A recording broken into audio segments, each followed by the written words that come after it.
suis. Hello. Salut, bah, à nouveau. Voilà, donc bien c'est notre dernière partie là maintenant. On va la faire ensemble comme d'habitude. Voilà, et puis bah, on va reprendre le débat là où on en était.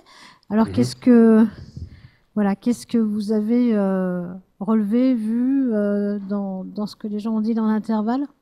Posé comme question, tout ça? Alors oui, effectivement. Alors juste pour signaler un petit peu j'ai pas entendu si tu l'avais précisé. Je vais peut-être répéter, mais comme ça pour ceux qui arrivent, pour le petit dispositif, vous avez sur votre écran un gros à gauche du live. Vous pouvez témoigner. On a déjà reçu des témoignages depuis 20 heures. Vous pouvez continuer à témoigner et on va essayer autant que possible à les mettre en avant.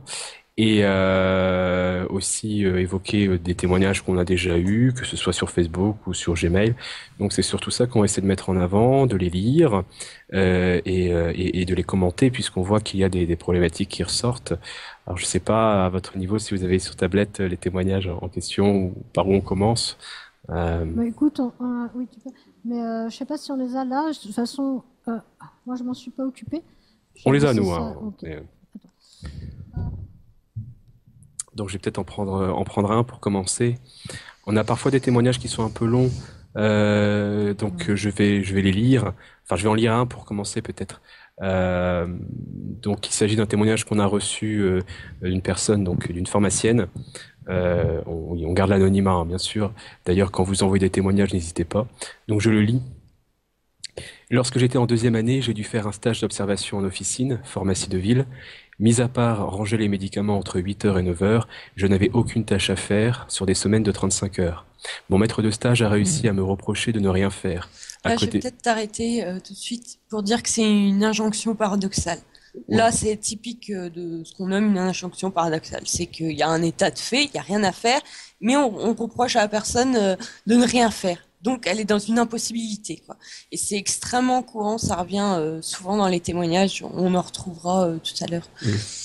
Et d'ailleurs, n'hésitez pas à nous couper, hein. Enfin, quand je lis, par exemple, si vous avez des choses à ajouter, donc je prends la lecture. À côté de cela, j'ai subi un assez fort harcèlement moral. J'étais si stressé que la première chose que je faisais en arrivant à la pharmacie était d'aller aux toilettes, ce qui m'a été reproché. Ma journée type était 8 heures midi et 14 heures 17 heures. Monsieur le titulaire, pour être poli, arrivait vers 11h50 et il me parlait pendant environ 15-20 minutes. Il est arrivé une fois qu'il me garde jusqu'à 13 heures, de ce que j'avais fait le matin. Du coup, il m'arrivait de ne pas avoir le temps de rentrer manger le midi. Comme j'étais censé avoir 2 heures de pause, je mangeais chez moi, à 15 minutes en voiture. Une fois, j'ai osé essayer de protester. Il m'a bien fait comprendre que si je comptais mes heures, je n'arriverais à rien dans la vie. Lorsque le responsable de la fac est passé vérifier que tout allait bien, il a dit que j'étais original. C'est vraiment le mot qu'il a employé.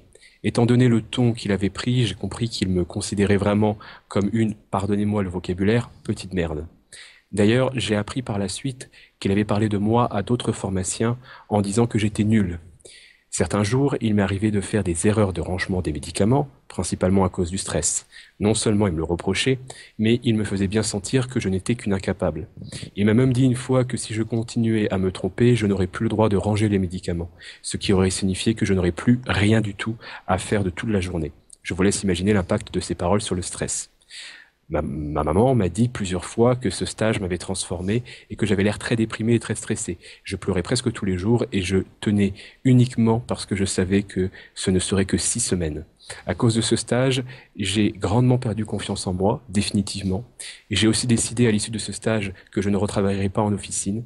Je me suis orienté vers une autre filière. Tous les stagiaires passés dans cette pharmacie depuis quelques années, au moins 5, ont passé un mauvais stage. Je l'ai signalé à la fac, mais 4 ans plus tard, parce que j'avais peur qu'ils l'apprennent. Pour résumer, un stage horrible qui m'a fait sentir minable. Voilà, j'ai terminé la lecture. Alors, je ne sais pas si vous voulez réagir à cela.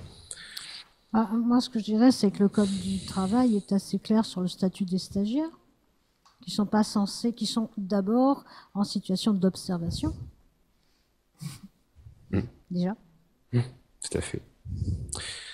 On a d'ailleurs reçu plusieurs messages à propos du stage, des stagiaires, des personnes qui viennent témoigner de leurs conditions de précarité totale, avec en même temps ce levier qu'effectivement, c'est un stage, c'est une observation, c'est nécessaire pour ses études, pour ses formations ou autres, et que du même coup, sous ce prétexte-là, on pourrait se permettre non seulement de sous-payer quand c'est pas payé, ou de pouvoir traiter les personnes, alors comme elle l'a exprimé, je reprends ces mots, comme une merde.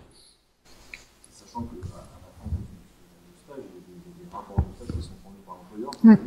c'est ça, non donc en plus, j'imagine que vous êtes dans une situation précaire, et alors en plus, le stress du jugement final, entre guillemets, où la personne est en train de nous harceler, de nous maltraiter, et il y a ce stress supplémentaire qui doit se rajouter. Moi, il y a aussi ce côté fausse grignoter, entre guillemets, avec le non-respect des horaires, qui est un petit peu quelque chose, mais qui est finalement pas si rare que ça, en fait, je pense, dans le milieu du travail. Et c'est rigolo parce enfin, c'est rigolo, c'est pas rigolo du tout. En fait, là en ce moment, avec la loi qui va sortir, on a l'impression que ça va détruire encore plus le code du travail. Et en fait, le truc, c'est que le code du travail est déjà vraiment pas appliqué depuis des années dans plein de domaines. C'en est la manifestation première, quoi.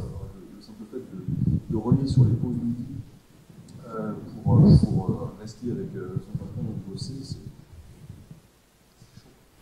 Oui, c'est chaud. Non, mais surtout dans ce qu'elle témoigne, moi je vois aucun moment où il est question de transmission de savoir. Elle se fait engueuler parce qu'elle range pas les médicaments, et elle est où la transmission du savoir du pharmacien? Je la vois pas là. Voilà. Enfin, et donc là, c'est bien ce que vous disiez tout à l'heure, c'est-à-dire une pression qui laisse la place aux psychopathes, parce que quel autre, voilà, revenir sur la pause déjeuner, et pourquoi faire? Si ce n'est faire pression, si ce n'est s'amuser comme un chat avec une souris. Ce que je trouve pas normal, c'est que du coup, l'université n'est pas réagi non plus à partir du moment où c'est signalé, où c'est acté. On sait qu'il y a plusieurs personnes qui ont vécu une très mauvaise expérience là-bas. Pourquoi est-ce qu'il n'y a pas une espèce de blacklist? Alors moi, je connais des trucs parce que moi, j'ai un cas d'un lieu de stage en fait où la personne de l'école voulait faire éjecter l'élève, a donc demandé à ce que ce stage soit mal noté et se passe dans les pires conditions. Après, ça fait un peu de boucan, et donc du coup, il a dit, on va recommencer le stage, je mettrai une bonne note cette fois. Donc en fait, ils ont pour les lieux de stage, donc ça c'est pas la pharmacie dont je parle, mais il faut accepter des stagiaires. En plus, maintenant, il faut les rémunérer un petit peu, leur donner une petite compensation. Donc, en fait, il n'y a pas tant de lieux qui acceptent des stagiaires.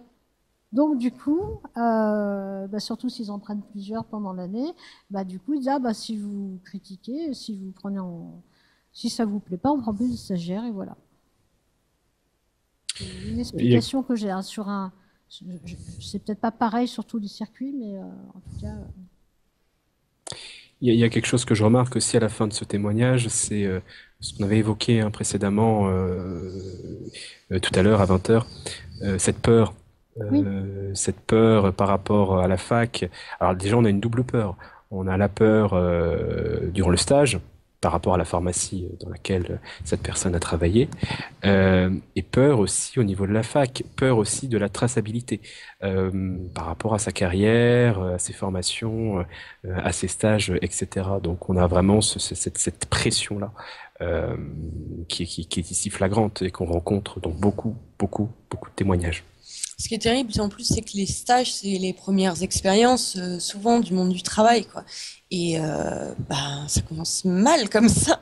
Et comme elle le signale, elle a plus confiance en elle. Donc comment continuer après? Comment arriver à un entretien après bien avec ça, sans possibilité de résoudre vraiment cette affaire, parce qu'elle n'a pas pu être réglée. Rien n'a pu être fait contre ce pharmacien-là.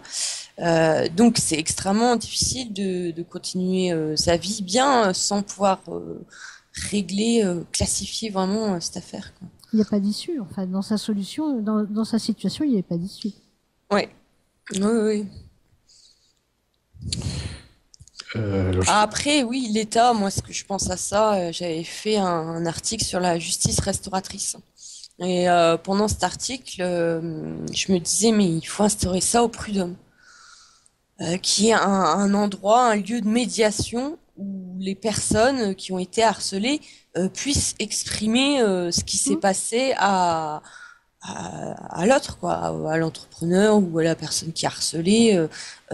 Ça, je pense, ça serait une solution. Alors la justice restauratrice, c'est bon, elle est passée dans les lois. Après, je pense pas que ça soit très appliqué encore. Mais Il n'y a aucun moyen de contrôle, du coup, effectivement, pour ces stagiaires, parce que du coup, et c'est vrai que j'ai jamais fait de stage en étant universitaire, mais s'il n'y a pas de protection du tout, c'est très grave. Parce que du coup, il y a effectivement cette puissance de l'autre côté, avec qui ne craint absolument rien, de pouvoir aller maltraiter un stagiaire. Ah bah oui, parce que c'est pire que perdre son boulot, ça c'est perdre son avenir. Hein. Le stage est mal noté, c'est foutu. Bah, oui, enfin, moi je trouve que le pire dans tout ça, c'est surtout le fait d'avoir brisé la confiance qu'elle avait en elle. ah, c'est terrible. Oui, mais quand tu dis que le pharmacien il va en parler à ses collègues pour dire cette fille, il faut pas. Voilà, enfin après, on ne connaît pas les paramètres, mais tout le monde n'est pas. Voilà, tout le monde n'est pas un héros en armure capable de dire si je vous plais pas, c'est pas grave, j'irai travailler à 1000 km. Enfin, c'est une force qu'il faut avoir qu'on n'a déjà pas quand on est étudiant déjà. Enfin, c'est exceptionnel, on est tout tendre quoi quand on est étudiant. On n'a pas appris encore. D'ailleurs, on peut faire le parallèle. Donc là, on parle de stage. Par rapport aux témoignages qu'on a reçus jusqu'ici, il y a certains témoignages qui sont assez récurrents, c'est par rapport au job étudiant. Tout simplement les étudiants qui, pour subvenir à leurs besoins, pour payer leur appartement, pour pouvoir se nourrir, sont donc contraints, et je parle bien de contraintes, il n'y a pas le choix, sont contraints de travailler en parallèle, faire ce qu'on appelle, pour aller vite, des petits boulots, pour ne pas dire parfois des boulots de merde. Je pense notamment à la restauration rapide. On a reçu pas mal de témoignages là-dessus. Bon, on va pas citer de marque, hein, mais vous voyez quels sont les restaurants, les fast-food qui reviennent le plus souvent, hein, ce sont ceux-là. Lorsque vous allez au Grand M du coin ou au Grand Q, pour ne pas les citer, vous voyez que vous vous retrouvez toujours avec des jeunes étudiants. D'ailleurs, ces mêmes entreprises mettent en avant le fait qu'ils ne recrutent que des jeunes étudiants en CDI. Petite précision sur est-ce que c'est vrai? Réponse oui. Leur publicité est vraie sur ce paramètre. La question à se poser, c'est pourquoi ils recrutent essentiellement des étudiants en CDI. Pour deux raisons. Premièrement, ils recrutent des gens qui n'ont aucune expérience professionnelle et qui n'ont pas assez de recul et de bagages pour pouvoir justement avoir cette armure et pour pouvoir, s'il y a un problème, le faire remonter, savoir comment le faire, etc. Ensuite, d'ailleurs, lorsqu'il y a un problème, on retourne dans cette peur, c'est-à-dire que le travail étudiant qu'ils sont en train de faire, c'est pour financer leurs études ou pour pouvoir continuer à faire des études. Et le risque d'ouvrir sa gueule, eh bien, c'est un risque finalement de perdre son emploi et donc indirectement de retomber dans des difficultés financières par rapport à ses études. Donc, ce sont des gens qui déjà dès le départ, ont beaucoup moins de capacité à prendre la parole et à voir où sont les problèmes. Et deuxièmement, le CDI en question, il faut savoir que pour CDI, il y a une période d'essai, un mois d'essai par exemple. Il y a un mois d'essai, ça peut être 2 mois, généralement c'est un mois. Il faut savoir que ces fast-food ont une petite technique qui est totalement... et là on voit un véritable contournement. Ils profitent de ce mois d'essai pour ponctuellement, par exemple en période de fête à Noël, augmenter la masse salariale. Donc ils vont prendre plein de jeunes, ils vont prendre plein d'étudiants qui voilà l'opportunité d'avoir un CDI et donc d'avoir une stabilité par la suite. Ce qu'ils ne savent pas, c'est que ils pourront faire le meilleur boulot du monde. Ils sont déjà destinés, avant la fin de la période d'essai, à être virés. Enfin, être virés, c'est même pas être virés, hein. Ils sont pas virés, c'est juste la période d'essai n'a pas été convaincante. Et là, il faut savoir que c'est très facile pour un employeur d'inventer une justification quelconque. Et voilà, et de toute façon, l'étudiant, il va pas forcément faire des démarches par la suite.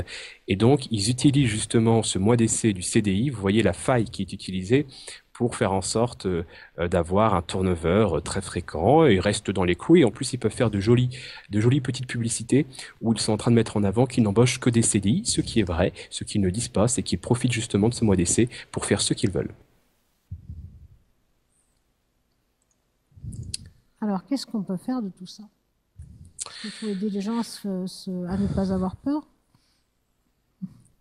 Alors, il y avait une question qui est revenue dans un témoignage là qui a été soumis justement dans le petit encart, qui disait aussi, qui posait la question à la fin, est-ce que il n'y a pas aussi une ignorance du contrat de travail et tout ça, qu'on ne l'apprend jamais finalement? Elle disait que ceux qui ne faisaient pas, n'allaient plus en BTS ou je sais plus quoi, n'avaient pas toutes ces notions de contrat, de savoir comment c'était. C'est vrai que c'est un petit apprentissage à faire et il y aurait à faire là-dessus. Alors moi, j'ai pensé qu'il y aurait une institution qui pourrait le faire très bien, qui est au cœur de l'emploi, c'est Pôle emploi.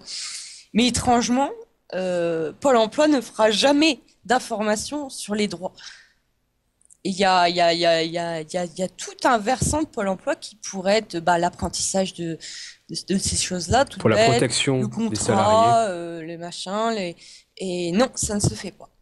Alors ça me pose une question, je me dis mais pourquoi on fait pas ça? Je sais pas, mais en général, quand quelqu'un prononce le mot Pôle emploi, il y a systématiquement les petits rires qui tu sais, comme dans les soaps, les petits rires derrière. Ha ha ha. Voilà. Ouais, parce que c'est une catastrophe là, Pôle emploi. J'ai lu récemment une étude en fait sur la norme d'allégeance. Bon, c'est un truc particulier en psycho et on voit que ces institutions apprennent les gens à être allégeants. Allégeants, c'est quoi? C'est soumis, quoi, pour aller vite. C'est vraiment l'orientation des formations, c'est apprendre à être soumis ou à faire le soumis. Dans ce cas-là, aucun problème au travail après va être réglé si on apprend les gens à être allégeants et résignés. Rien ne va avancer, le harcèlement va progresser et ça va être terrible, quoi.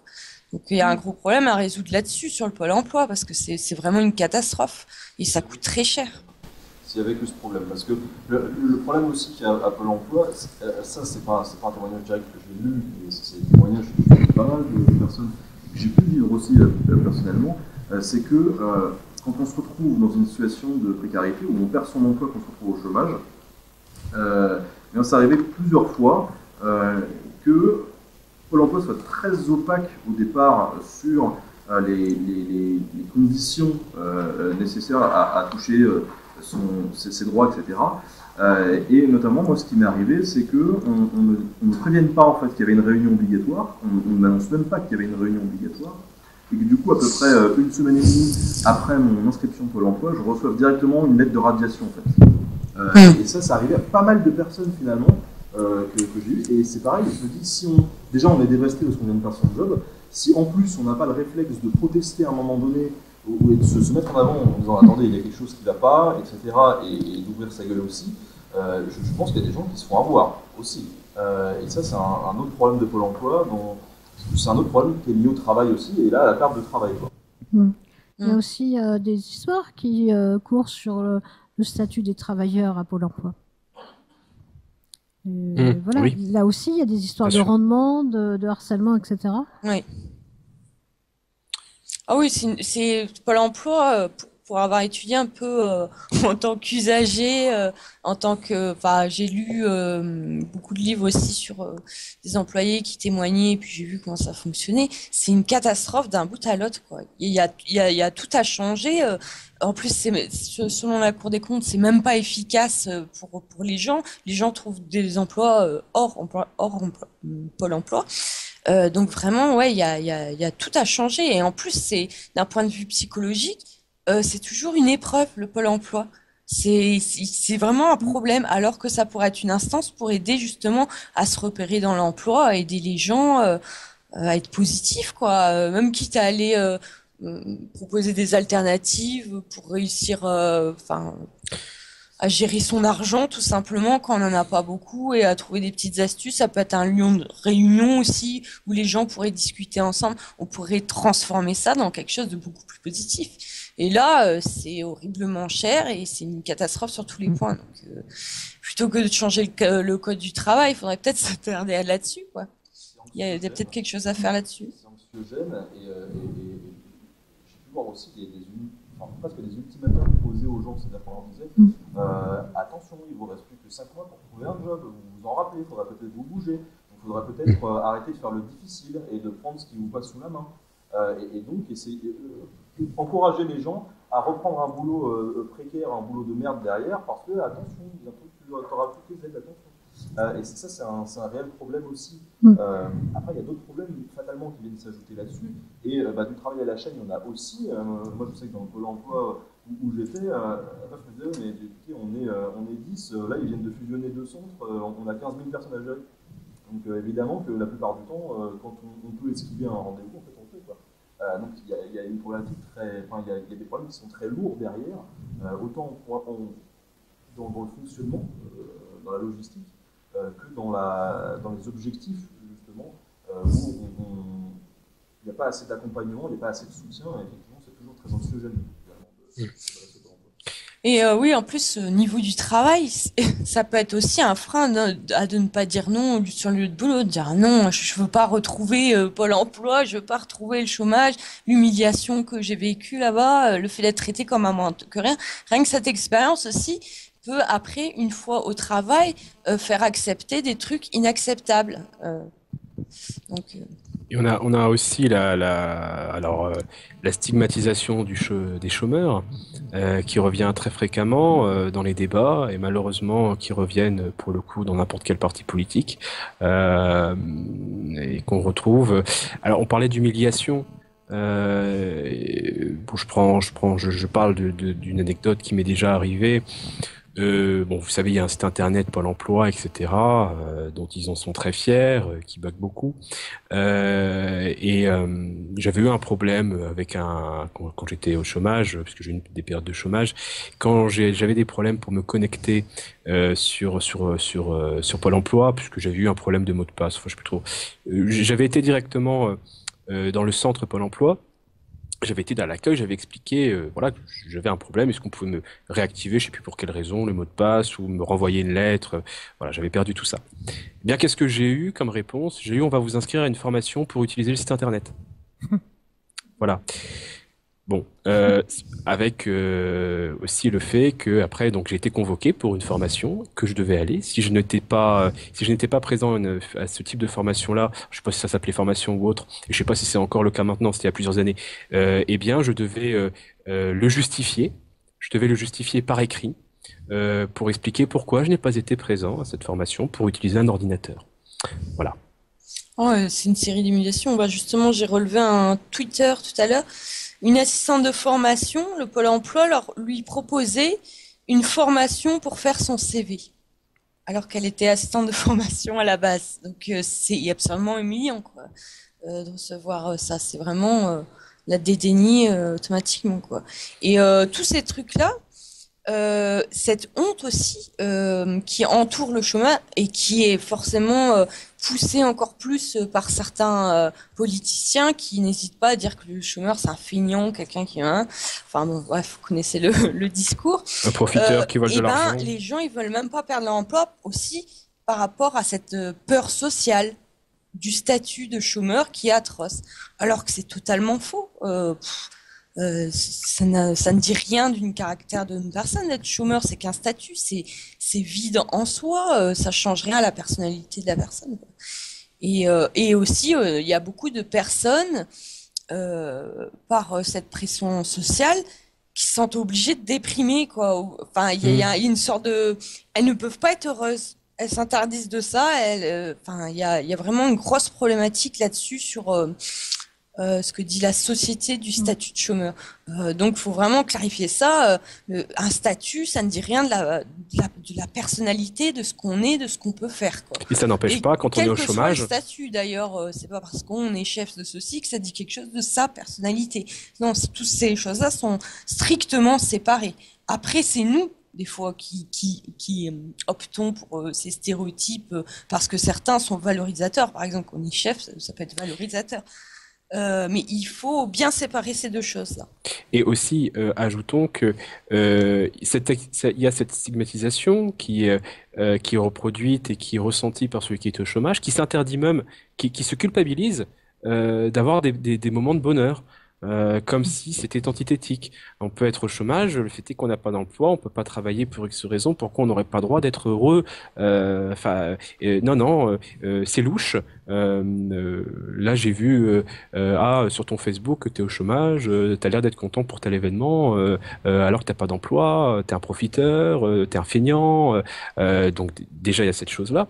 Ensuite, il faut savoir que même du côté de ceux qui ont un travail, eh bien, leur travail étant très pénible, ayant peur notamment aussi du chômage, eh bien, ils vont eux-mêmes être dans l'humiliation du chômeur. C'est-à-dire que pour justifier leur Se propre valoriser. souffrance et pour se valoriser Oui. justement, eh Pas bien, humilier le chômeur. je pense à quelque chose qui m'avait particulièrement choqué, et je ne vais pas citer le nom, c'est pas le but. Euh, il y avait une manifestation donc il y avait des syndicats. C'était il y a plusieurs années, hein, pour X raisons. Je vais rester flou pour pas, voilà. Et donc il y avait des travailleurs, des ouvriers, qui étaient en train de manifester. Et il y avait un petit cortège de chômeurs qui voulaient justement mettre en avant leurs difficultés. Et quelques ouvriers, donc dans ce cortège donc syndiqué, quelques ouvriers ont commencé à huer et à prendre à partie les chômeurs en leur disant vous n'avez rien à dire, vous êtes au chômage. Donc voilà, on en arrive à ces clivages-là. Mais- C'est totalement absurde. Et en fait, au-delà de cette. Hop, on change de micro. Ok, voilà, c'est mieux. Oui. Ah c'est oui, beaucoup c'est mieux, beaucoup oui. mieux. D'accord. Au-delà de ce problème, en plus de la pression de la société, etc., de l'image qu'on a, etc., j'ai l'impression qu'il y a d'autres bâtons qui viennent se coincer dans les roues de certains chômeurs. Et là, je pense particulièrement aux parents, en fait, chômeurs, qui ont des enfants. Alors, je connais encore une fois mon exemple perso, mais aussi de potes. Moi, ça m'est arrivé il y a pas très longtemps à la crèche de mes enfants, on m'a demandé, on m'a dit un jour, voilà, Monsieur Brio, est-ce que vous pourriez nous donner un certificat prouvant que vous êtes en train de travailler? Et il en faudrait un aussi pour votre femme. J'aurais dit, c'est-à-dire, pourquoi est-ce que vous en faut un? Ah, parce qu'on a reçu des nouvelles directives, maintenant, s'il y a un des deux parents qui est au chômage, vous n'avez pas le droit à la crèche. Et là, je me dis, c'est absurde. Comment est-ce que une personne qui est au chômage peut essayer de s'en sortir et de trouver un boulot si elle doit s'occuper de son enfant toute la journée? Il y avait eu des mêmes problématiques qui s'étaient dégagées pour les parents chômeurs qui avaient des enfants qui mangeaient à la cantine. Et dans certaines écoles, on leur a dit, si vous êtes au chômage, vous pouvez très bien faire la bouffe à vos enfants le midi. Donc, on va libérer des places et les fils et les filles de chômeurs, eh bien, ils rentreront chez eux le midi pour bouffer. Pareil, c'est très inconfortable de pouvoir entamer des recherches, etc., de pouvoir se prendre confiance en soi, etc. Si à chaque fois on est bloqué et fatalement le temps à 11h30 d'aller chercher l'enfant, de préparer à manger, tout ça, enfin ça c'est une coupure dans la journée qui est absolument incroyable et c'est des bâtons qui sont encore rajoutés dans les roues de ces personnes qui essayent de s'en sortir. Et donc il y a tout un appareil comme ça derrière, administratif, qui impacte réellement la vie de parents chômeurs comme ça. C'est aussi grave, je trouve. C'est très grave qu'aujourd'hui, dans notre pays, on arrive à des extrémités comme ça, parce que finalement, on devrait les aider, et là, on les aide pas, en fait. Ouais, ça, c'est quelque chose qui me tient à cœur, c'est qu'on soit travailleur ou chômeur, faut vraiment se souder, quoi, pas être jaloux, de se comparer, ça c'est vraiment un problème. Au contraire, c'est une même galère partagée, quoi. Y a pas un plus méritant que l'autre ou un plus fainéant que l'autre. Je veux dire, quand on est au chômage, on peut avoir plein d'activités qui sont fort profitable à la société, ne serait-ce que s'occuper de ses enfants, déjà, c'est Oui. énorme, quoi. Et d'ailleurs, c'est un sujet vraiment tabou, cette question de chômage, mais quand on a justement cette stigmatisation du chômeur pour celui qui travaille, celui qui rentre du travail à 22h, à 23h après des réunions interminables, celui qui est stressé par rapport à sa direction, par rapport à ce qu'on lui demande, et qui voit quelqu'un qui est sans emploi, mais qui, paradoxalement, a l'air d'aller beaucoup mieux alors qu'il est dans une situation difficile, extrêmement précaire. Et plutôt que de se dire, est-ce qu'il n'y a pas un problème dans mon travail? Plutôt que de se poser la bonne question, il va se dire, ah, lui c'est un feignant, lui il est en train de profiter du système. Alors que on réinverse complètement le problème. On dit, aujourd'hui le problème c'est le chômage. Alors que non, le problème c'est le travail. C'est sous cet angle-là qu'il faut le voir. Et lorsqu'on voit que parfois certains n'ont quasiment rien pour vivre, parce qu'ils n'ont pas d'indemnité, etc., qui sont au chômage, mais qui pourtant sont moins écrasés psychologiquement que ceux qui ont un travail et qui gagnent, je sais pas combien à la fin du mois, un double, un triple SMIC, mais c'est pas le problème. Là, pour le coup, le problème, alors déjà qu'on aide avec des indemnités la personne qui a du mal à s'en sortir, mais surtout, c'est qu'il y a un problème au travail. C'est surtout ça. C'est marrant la notion de fainéantise. Mais qui revient. C'est quelque chose qui serait intéressant à travailler parce que pour le coup, là, c'est quelque chose qui vient de très loin. Définir ce que c'est qu'une personne feignante. Ne serait-ce que, par exemple, ayant beaucoup côtoyé les malades dans une autre vie, le nombre de gens qui sont malades. Alors, heureusement, on a le droit de pas dire qu'on est malade. Mais le nombre de gens qui sont stigmatisés en étant feignants parce que ils ont une difficulté qui va les amener à travailler moins vite ou voilà, enfin des gens dont la maladie soit pas beaucoup, mais pourtant qui les fait travailler de façon moins vite, c'est tout de suite la fainéantise. Bien entendu, mais qu'est-ce que veut dire la fainéantise déjà? Je crois qu'on est là face à ce que j'appelle des mots vides ou des mots trompe-l'œil. C'est-à-dire que on utilise le mot fainéantisme et là les gens ont l'impression de comprendre. Ah d'accord, donc fainéantisme effectivement c'est pas bien. Et en fait on est là à un trompe-l'œil, on est là à un déni. C'est-à-dire que ce sont des mots qui arrêtent toute réflexion, qui arrêtent tout débat. C'est-à-dire, je vais pas forcément, faudrait davantage prendre plus de temps pour la réflexion sur le fainéantisme, mais on est là face à, on a plusieurs mots comme ça. Le mérite. Le mérite aussi, qui pourtant, lorsqu'on philosophie, depuis Aristote, là-dessus, on pourrait tout à fait, je pourrais le faire, mais c'est pas le propos, mais définir précisément le mérite aristotélicien, par exemple, ou dans l'ensemble de la philosophie. Mais aujourd'hui, le mérite, ça fait partie d'un mot vide de sens. Puisque ce sont des mots qu'on utilise, tu n'es pas méritant, ou alors je mérite plus que toi, et on ne définit même pas la finalité, puisque pour Aristote, il n'y a pas de mérite tant qu'on n'a pas défini la finalité par rapport à quoi justement certains seront plus méritants que d'autres. Tant qu'on ne l'a pas fait, ça ne veut rien dire.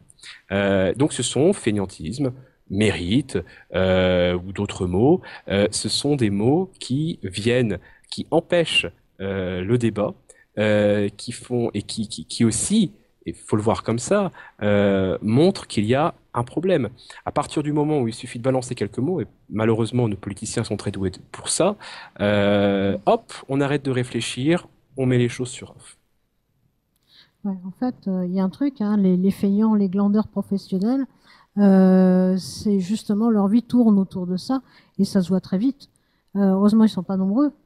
Mais enfin voilà, c'est comme sur Internet, ça s'appelle un troll, quoi. C'est pas le même exercice, mais en général, ces gens savent bien aller s'installer là où il faut pour en faire le moins possible, faire travailler les autres et puis insinuer que ça serait bien les traiter de feignants pour qu'ils travaillent plus vite.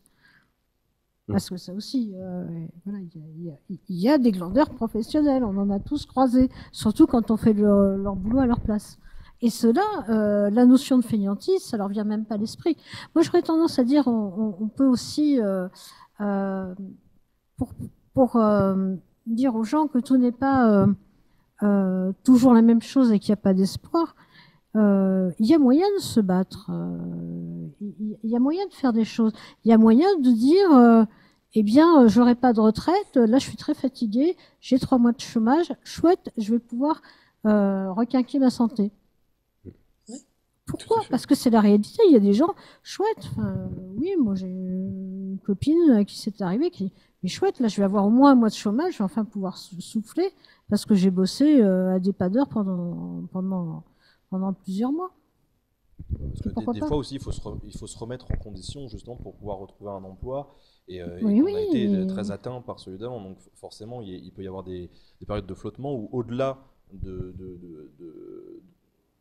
d'avoir la possibilité de retrouver un boulot tout de suite, il est vital pour les personnes de prendre 1, 2, 3 mois, mais ça a priori... Mais vous êtes au chômage, faites ce qu'il faut pour trouver du boulot, mais profitez-en, ça va peut-être pas vous arriver de sitôt, tant mieux. Faut le voir comme ça aussi, comme une chance. Et puis on n'est pas obligé de le dire. Et puis il y a des fois, si on sent que la personne peut être malveillante, on peut mentir. Ça fait du bien aussi des fois.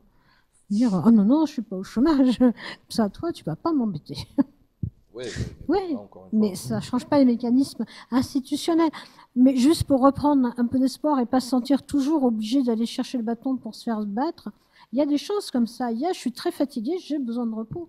On peut demander à son médecin ce qu'on en pense, ce qu'il en pense. Ouais, mais encore une fois, c'est une attitude dans ce cas-là qui serait beaucoup sur. Là, le but du jeu, c'est plus d'essayer de changer ses mentalités Oui. que de devoir se protéger en se masquant. Oui. Je pense que ça peut être aussi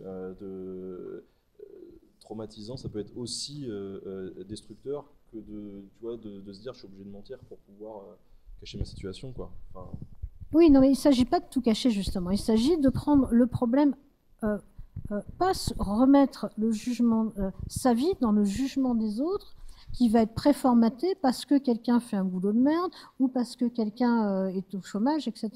C'est aussi à la personne qui vit la situation de se donner la force de gérer ça comme dans le peu de marge qu'elle a.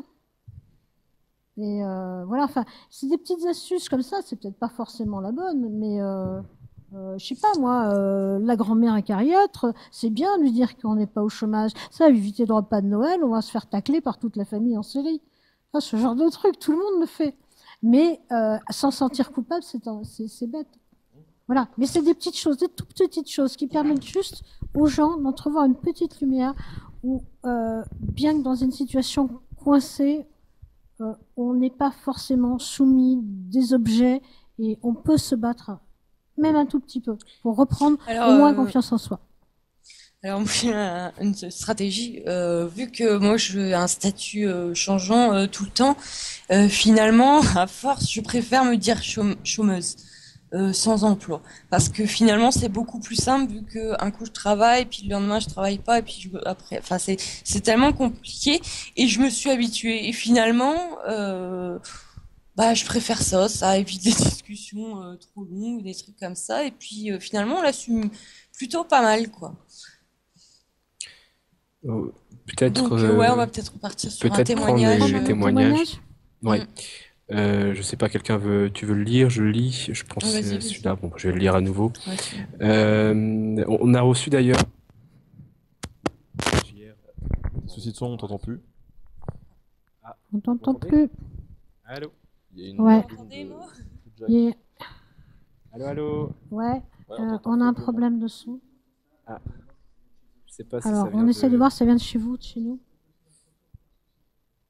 Alors, j'ai pas l'impression que ça vienne de chez nous. Ça vient de Ça chez vient de nous. chez nous. Attends, normalement, D'accord. on va avoir un faux contact un moment qui va apparaître. D'accord, on attend. Ouais.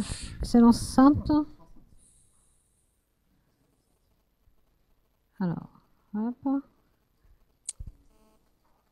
Je continue à parler un petit peu dans le vide juste pour que vous puissiez caler le son, parce que je suppose que vous en avez besoin pour savoir il y a une bonne réception. Voilà, mais Bon. on t'entend. Pas très fort, D'accord. on t'entend. Bon, je vais lire donc le témoignage donc, de Xen Voilà, c'est bon. qu'on a. Pardon. Parfait. Non, je t'entends plus. Ah, oui, j'ai arrêté de parler. Ah, d'accord. Voilà, non. Bon, on en revient. Donc, témoignage de Xen. Donc, il nous parle, donc, question boulot de merde, je lis. Pendant 6 mois, j'ai été caissière dans un hard discount. Je vais pas citer la marque, puisque voilà, pour ne pas le citer. Petite liste pour le fun. Interdiction de parler avec les clients davantage que bonjour, ça fera tant, merci, au revoir. Même s'ils vous parlent sous peine de blâme et de pression de la part des responsables.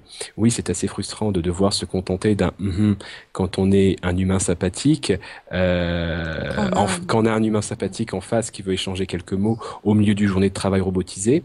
Obligation de scanner au minimum 37 articles par minute avec affichage hebdo des scores des caissières dans les vestiaires, histoire d'entretenir une malsaine concurrence et un bon malaise des familles, et convocation intempestive en cas de trop faible productivité. À l'occasion, si une caissière avait le malheur d'échanger 3 mots avec sa collègue en l'absence de client, elle se faisait vertement tancer, et j'ai même été une fois obligé de nettoyer les bas de caisse à la brosse à dents. Oui, oui. agenouillé par terre, à trimer devant les clients qui venaient me voir, choqués par ce Cosette Show. Renouvellement des CDD sur CDD sur CDD, avec petite interruption quand on arrive à la limite de CDD consécutif, puis rappel au terme de cette limite pour un nouveau CDD, parce que la boîte veut éviter au max les CDI. Et j'en passe. Alors certes, le monde du discount est un peu particulier, puisque les patrons cherchent à rentabiliser au maximum en rognant un peu partout et en exploitant le personnel, mais doit-on supporter ça? On vaut beaucoup, beaucoup mieux que ça, et en espérant que ce témoignage n'était pas trop... pas du tout exhaustive, vous soit utile. Et bonne soirée à nous. Bonne soirée à toi. Ouais, ce témoignage, je l'avais vu aussi directement parce que c'est exactement la même chose dans le fast-food célèbre, très célèbre. Interdiction de parler aux clients, hormis la commande elle-même, et où ça devait se régler en 30 secondes, quoi. Une commande avec le Big Mac et machin, tout ça. On dit qu'on citait pas. Ah oui, c'est plutôt générique. Non. Et du coup, ouais, c'est exactement la chose. Interdiction de parler entre collègues aussi en fast-food, où c'est, oui, il faut travailler ou faire semblant de travailler s'il n'y a pas de travail. C'est vraiment très, très similaire. Pour les tâches ménagères inutiles et humiliantes aussi. Alors ça c'est je dirais que c'est un classique du harcèlement, de faire des tâches ménagères humiliantes. Surtout quand en plus quand on est dans un métier où on doit être présentable devant le client. Généralement, le harceleur va envoyer faire des tâches ménagères salissantes. Comme ça, après, il peut nous accuser d'être sale devant le client. Enfin, c'est extrêmement vicieux, mais c'est dans le harcèlement, notamment le harcèlement stratégique, c'est très pensé. Il faut cibler la personne et pour l'éliminer, pour qu'elle démissionne et que comme ça, il n'y a pas d'indemnité à payer. Parce que faut préciser, quand on parle de harcèlement stratégique, il y a des formations. Il y a parfois des managers qui sont formés à ça. Alors, ce n'est pas explicitement dit ça. C'est très implicite. Alors, on revient à ce qu'on avait dit au tout début là sur France Télécom, où les managers qui étaient recrutés en masse étaient en fait, ils avaient le titre de manager, mais leur formation c'était du harcèlement, clairement. On leur montrait le schéma de deuil, un schéma de deuil qui est fait normalement en psychologie pour aider les personnes en fin de vie, appliqué au travail. Donc, on leur montrait, voilà, les gens doivent suivre ce schéma, en gros. Dont la dépression. Voilà, donc il faut les pousser comme ça. Il faut qu'ils aillent jusqu'à chaque étape, jusqu'à ce qu'ils partent complètement éreintés, détruits. Et donc, il y a eu des tonnes et des tonnes de managers harceleurs comme ça recrutés, pas parce qu'ils étaient... c'était des gens qui cherchaient du boulot, hein, ou c'était des gens dans l'entreprise, ils savaient pas qu'ils avaient cette posture-là. Et c'était absolument épouvantable. Et c'est exactement, en fait, si vous connaissez l'expérience de 1000 grammes, et ben voilà, c'est ça. C'est le sujet dans 1000 grammes. On lui dit, tiens, tu vas faire ça, c'est ton boulot, te paye pour ça. Petite étape par étape. Il s'agit de détruire l'autre en face. Et il s'agit de détruire tout ce qu'il rattache. Et c'est pas que France Télécom, hein. J'ai eu des témoignages de directeurs de supermarchés. C'était leur tâche, c'était de virer tous ceux qui avaient de l'ancienneté, enfin de pousser à la démission tous ceux qui avaient de l'ancienneté, parce que ça coûtait cher. On retrouve ça dans les call centers, on retrouve ça dans des banques. Quand je dis dans les banques, c'est au niveau de ceux qui font des petites mains. Je dis pas ça de façon péjorative, mais ceux qui sont souvent invisibles. On retrouve ça donc dans les supermarchés. On peut retrouver ça dans les supermarchés. Voilà, on retrouve toujours ces logiques-là qui reviennent. On peut retrouver ça parfois dans des grands aéroports. Enfin, de toute façon, on retrouve ça quand ce sont de grandes structures. Par exemple, au niveau de... Ah, j'ai un chat. Hop, voilà. Voilà. Au niveau de structures très importantes, ça peut être des chaînes de restauration rapide, ça peut être où on a justement beaucoup d'investissements pour commencer à penser des logiques, des stratégies managériales. Alors, si vous voulez des noms de stratégies, on en connaît certaines, malheureusement, qui ont fait des dégâts. Cette théorie du deuil qui est reprise. Alors là, ce qui est absolument horrible quand j'ai fait mes recherches, c'est que ce schéma de deuil qui est fait pour normalement des gens qui n'ont plus d'espoir de vie. C'est quand même une situation vraiment dramatique. Appliquée au travail, on les trouve dans les bouquins de management. Voilà, on apprend, bah voilà, c'est normal, et puis après c'est bon, il finira Avec par, la propagande et par se l'emballage qu'il y a résigner. derrière. En gros, la dernière étape, c'est la résignation. En gros, bah, la personne est détruite. Bah, voilà, c'est bien, on a Et alors, réussi. des fois, c'est très violent comme ça quand on veut inciter des gens à partir, ou comme tu le disais, des anciens aussi. Après, il y a des méthodes qui sont très sournoises aussi, c'est-à-dire que, citons des noms, par exemple, Air France dernièrement a fait en masse des propositions de plans de départ volontaires en fait. Et en fait, le truc, c'est qu'il disait, bon bah voilà, on met en place un plan de départ volontaire, donc où vous aurez des indemnités sympas, voilà, vous aurez des trucs et tout. Vous avez 2 semaines pour vous décider, en gros, et puis voilà, ça va s'étaler, on a sur une fenêtre d'1 mois. Et puis, on vous conseille de le prendre, hein, parce que si vous le prenez pas, après vous aurez plus rien. C'est fini. Et donc là, il y a une pression directe qui se met sur les gens en se disant, ok, qu'est-ce que je fais? Est-ce que je dois prendre quelque chose, partir maintenant et sécuriser un petit peu le truc, ou est-ce que non, parce que j'ai envie de garder mon emploi, j'ai envie de continuer, et potentiellement je vais être une des victimes d'un licenciement qui va arriver bientôt. Il y a alors c'est moins violent que ces techniques de management, mais c'est quand même un peu hardcore sur les bords aussi, puisque on met une pression générale sur tous les employés qui se regardent en se disant bon, qui va partir quoi, est-ce qu'il y en a un qui se dévoue, est-ce que finalement on reste tous ensemble et puis on se fait virer sans rien, et qu'est-ce qui se passe? Mais tout ça, c'est très souvent, faut pas croire, surtout dans les grosses structures comme ça, tout ça c'est réfléchi.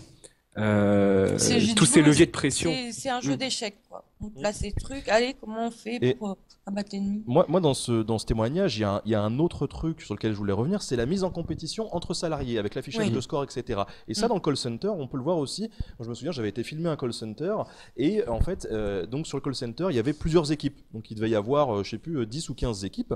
Et en fait, au-dessus de chaque équipe, il y avait un petit écran qui retraçait les scores de chaque personne dans l'équipe, plus le score total, et leur place, en fait, parmi les 15 autres équipes. Et au milieu du call center, il y avait un espèce d'écran géant avec toutes les équipes et en fait en temps réel les équipes qui passaient devant les autres. Et on voyait que quand il y avait une équipe qui passait devant une autre équipe, les mecs étaient là, ouais, trop bien, machin. Et à la fin de la journée, l'équipe vainqueur, enfin voilà, les mecs, ils avaient gagné la Coupe du Monde, quoi. Et ils sautaient partout, ils allaient voir les autres, ah, on vous a bien niqué, hein, ah, ouais.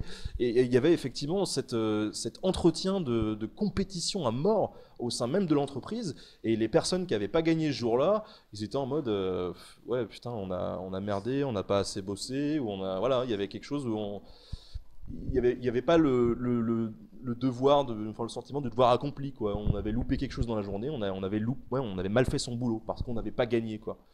Et ça, c'est aussi dramatique d'injecter comme ça la compétition jusqu'au cœur de l'entreprise, quoi. On n'est pas avec ses collègues, on est contre ses collègues pour faire mieux que son collègue et prouver que peut-être on n'est plus, comme tu le disais, méritant pour avoir quelque chose en plus, une carotte, j'en sais rien. Et ce que tu décris là, ça porte un nom d'ailleurs dans les stratégies managériales, c'est ce qu'on appelle le benchmarking, qui a été très utilisé notamment dans les banques. Là, on peut citer, c'est la caisse d'épargne. Caisse d'épargne. Ils sont passés en justice. On a cité des marques, alors allons-y. Caisse d'épargne.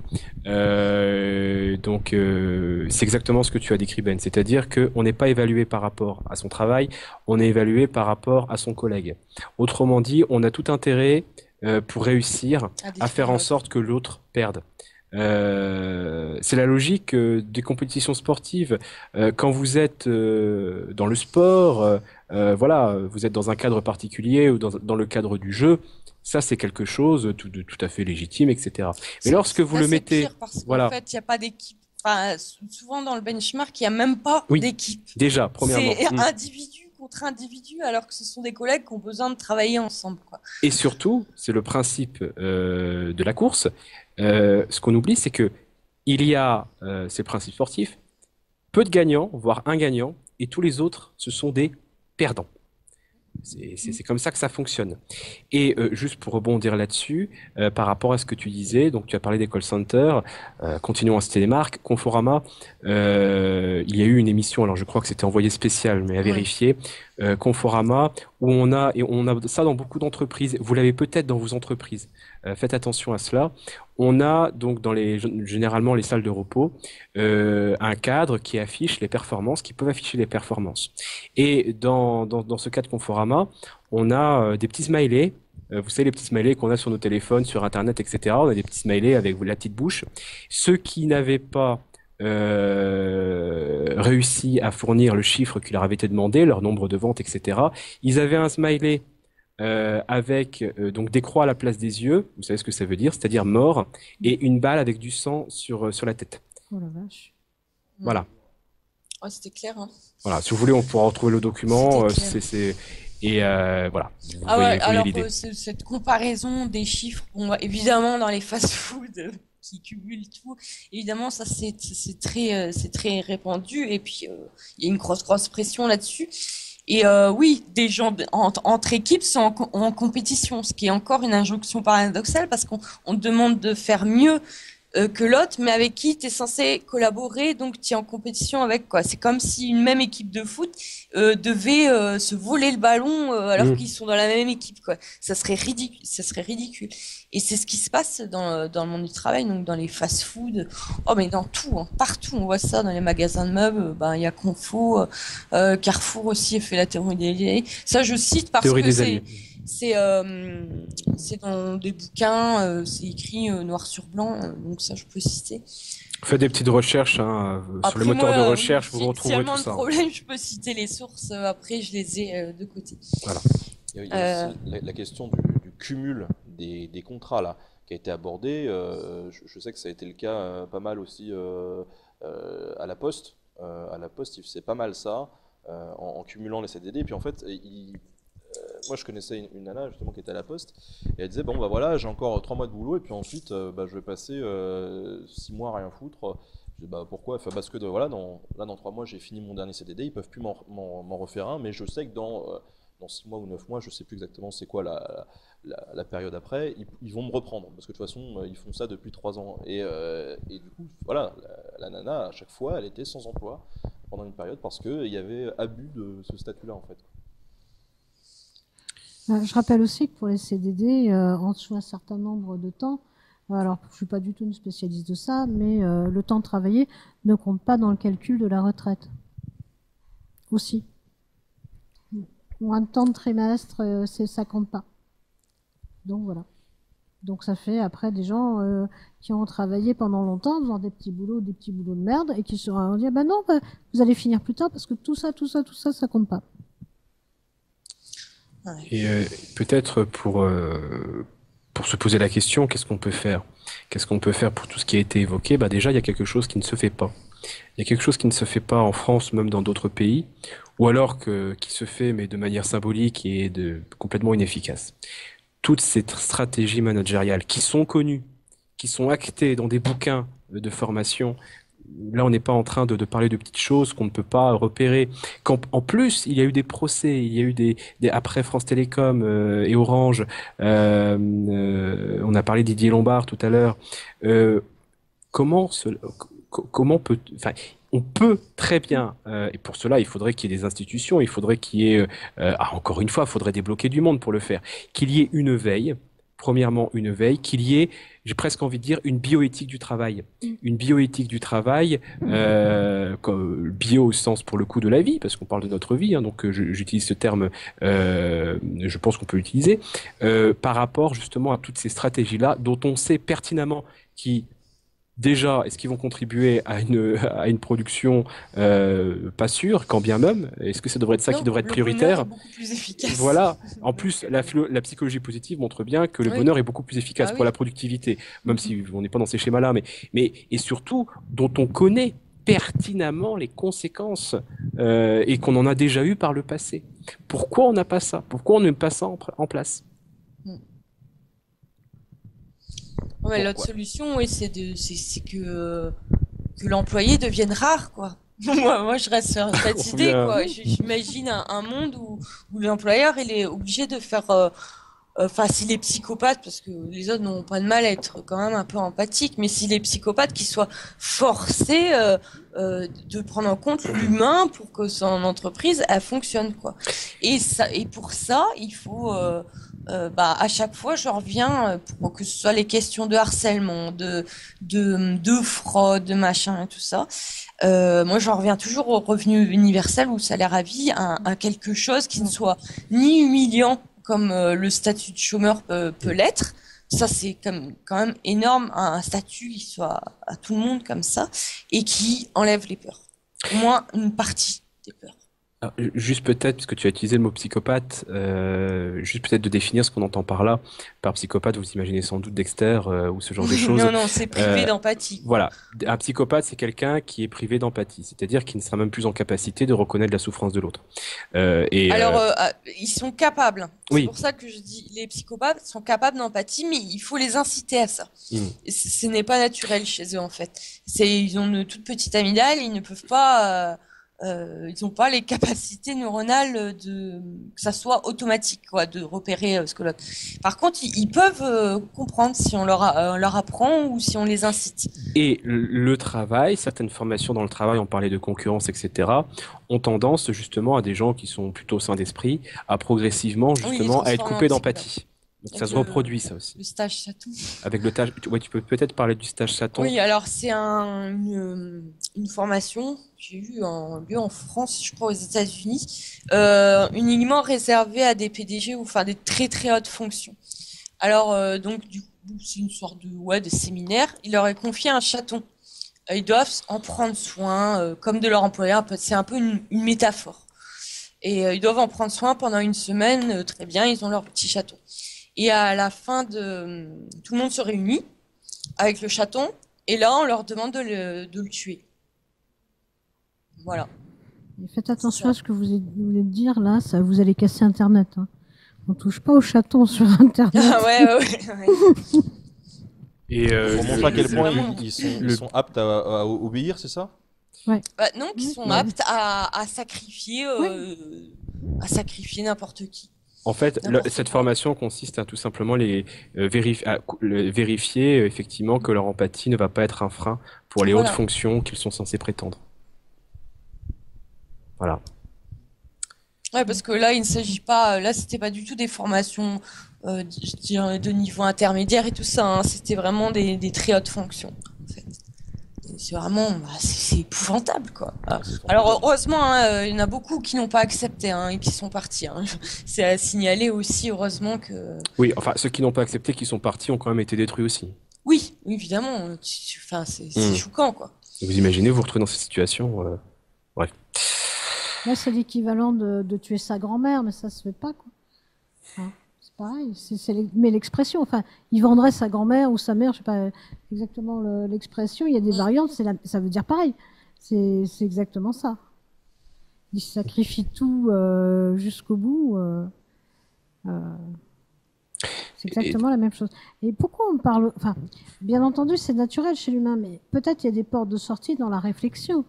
C'est-à-dire pourquoi est-ce que dans la tête des gens, le travail prend une telle forme de violence, de coercition, d'extrême. Voilà, on parle de psychopathe, on parle de manque d'empathie, etc.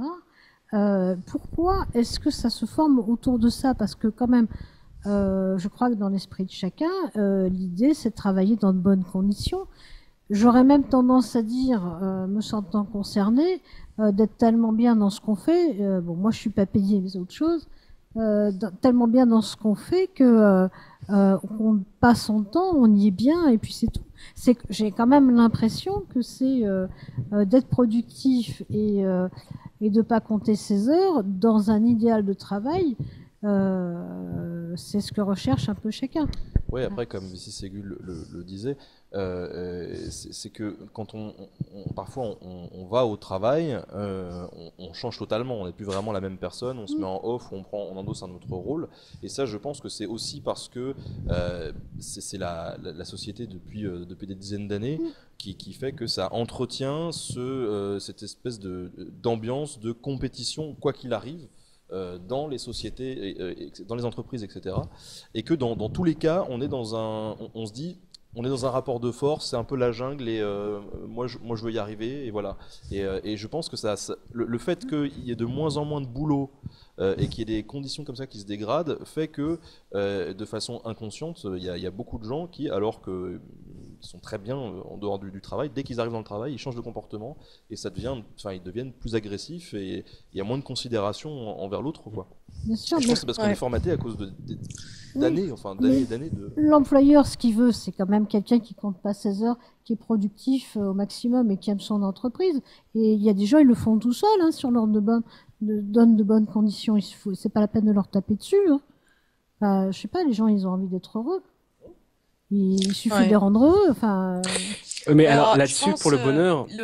Là, ce que le problème des entreprises et pourquoi il y a aussi peu d'humanité, c'est qu'il y a le contexte économique général qui appuie là-dessus et qui fait un gigantesque le cercle vicieux qui atteint toutes les sphères et qui descend tout ça. Alors, je vais reprendre l'exemple de France Télécom qui est flagrant. On arrive à France Télécom, il y a un problème de statut là, on passe du privé au public et tout ça. Il y a une question, il y a un nœud comme ça, et il y a une envie de tout remettre à zéro. Allez, du coup, on vire par la porte ou par la fenêtre les 22 000 personnes en spam MMO, c'est ceux de Didier Lombard. Oui, dans une note et donc interne. là, on a vraiment un contexte qui est de l'ordre de la société, qui va impacter sur toute une entreprise et qui va descendre comme ça sur tous les gens. Donc là, on voit vraiment que ça peut venir de très haut et toucher vraiment toutes les sphères. Mais il y a cette vision du travail que tu soulignes, Naya, qui est le plaisir, ou on pourrait même appeler ça autrement. C'est tellement plaisant qu'on s'arrête pas. Ou là, ça me fait penser à l'éthique des hackers, la façon dont ils travaillent, où c'est une passion. Et là, c'est parce qu'on s'est choisi souvent que c'est un vrai plaisir comme ça. Ça peut être aussi parce qu'il n'y a pas d'autorité qui nous force à faire des choses comme ça. Et ça, on peut le retrouver dans certaines entreprises comme je pense à Gore-Tex, il n'y a pas de chef, il y a des référents dans des petits groupes et on choisit ce qu'on veut faire. C'est-à-dire les gens vont prendre l'initiative. Ah bah moi j'ai une idée pour tel tissu, j'aimerais bien travailler ça. Allez, qui me suit et on fait un petit groupe et comme ça. Et ça marche super bien parce que les gens sont libres de leurs idées, de les mettre en œuvre. Qu'il n'y a pas de chef pour les soumettre. Il y a juste des référents pour les guider et les aider, les aider à trouver des ressources ou à s'organiser, des choses comme ça. Et il y a de plus en plus d'entreprises qui fonctionnent sans chef, avec énormément de liberté, d'autonomie. Les employés ont le droit de prendre des décisions qui impactent toute l'entreprise. Enfin bref, il y a plein de solutions. Il y a une méthode de management qui est née directement, qui est issue de tout ça. Du monde de l'informatique et bien appuyée après par les métiers touchant à Internet, c'est la méthode agile et qui a à voir beaucoup avec la façon de jouer, notamment de jouer en coop. Cette méthode, grosso modo, elle va être centrée sur l'équipe, sur la compétence, sur l'envie et non pas sur la performance et la soumission, où il y a celui qui est leader. À un moment, c'est celui qui est le plus compétent pour la tâche à exécuter et les autres le suivent. Voilà, il y en a un, je sais pas, mais il va dire j'ai envie de faire comme tu disais, un tissu. Il va être compétent pour cette proposition, mais il va pas pouvoir tout faire. Donc les autres disent tiens, moi je sais faire ça, je vais te filer un coup de main. Ça ne va ni déprécier l'un ni déprécier l'autre, et ça permet à un moment que ça soit celui qui a aidé qui va être leader sur un autre projet. Cette méthode de travail, elle fonctionne énormément. Donc la méthode agile, elle a essaimé en tellement de variantes que des fois on s'y noie un petit peu, mais elle est extrêmement efficace et source de bonheur et voilà dans le sens du travail d'équipe. Et pour revenir justement au bonheur, à la question que tu évoquais. Pourquoi finalement, alors qu'on cherche tous le bonheur, on en vient à cela dans le travail? Eh bien, il faut aussi faire un petit peu dézoomer par rapport au travail et voir tout ce qui est autour du travail. Je crois que c'est important puisque prenons la journée d'un travailleur, enfin, on va dire type, en tout cas tel qu'on voudrait nous le vendre. Donc il va au bureau, il a un travail, je sais pas, il est cadre par exemple avec tout le stress, la pression qu'on a déjà évoqué. Il va rentrer chez lui sans doute tard et bien épuisé, surtout s'il a des transports. Il va arriver chez lui, il va se mettre devant la télé, il va commencer par regarder le JT, il va ensuite avoir toute une série de publicités qui vont lui vanter des produits et qui vont lui faire comprendre que si tu veux être heureux, il faut être dans la logique non pas de l'être mais de l'avoir, avec les publicités de voiture par exemple, où il va pouvoir se reconnaître, puisque dans les publicités de voiture, la plupart du temps, il s'agit d'un homme blanc entre 30 et 40 ans qui est cadre et qui va dans la ville pour affronter son quotidien comme un héros et qui va récupérer la voiture qui est sa récompense, qui est cette promesse en même temps et toujours de racheter, de s'élever socialement par l'achat. On a tous ces mécanismes-là finalement, on a tous ces mécanismes-là entre, là je parle de société de consommation, hein, et la publicité, ou tout ce qui est véhiculé notamment par les médias traditionnels, qui viennent renforcer justement cette volonté de l'avoir. Alors je vais prendre un autre exemple. Lorsque vous êtes cadre, que vous êtes très bien payé, mais que vous n'avez aucun temps libre pour vous. C'est-à-dire que vous ne passez votre temps qu'au bureau ou à faire des voyages d'affaires, etc. Eh bien, il va y avoir une sorte de compensation à défaut d'avoir du temps libre, on va claquer de l'argent. On va faire de gros achats pour rééquilibrer un petit peu cette perte. Et on voit là tout de suite le caractère vicieux. Et on va vouloir en avoir davantage, donc avoir davantage d'argent, etc. Donc on est sur ces motifs-là, on est sur ces logiques-là qui sont systémiques et qui, pour le coup, sont liées justement à cette société de consommation et qui font que la notion même de bonheur, la notion même de ce qu'on appelle réussir sa vie, est complètement mais biaisée.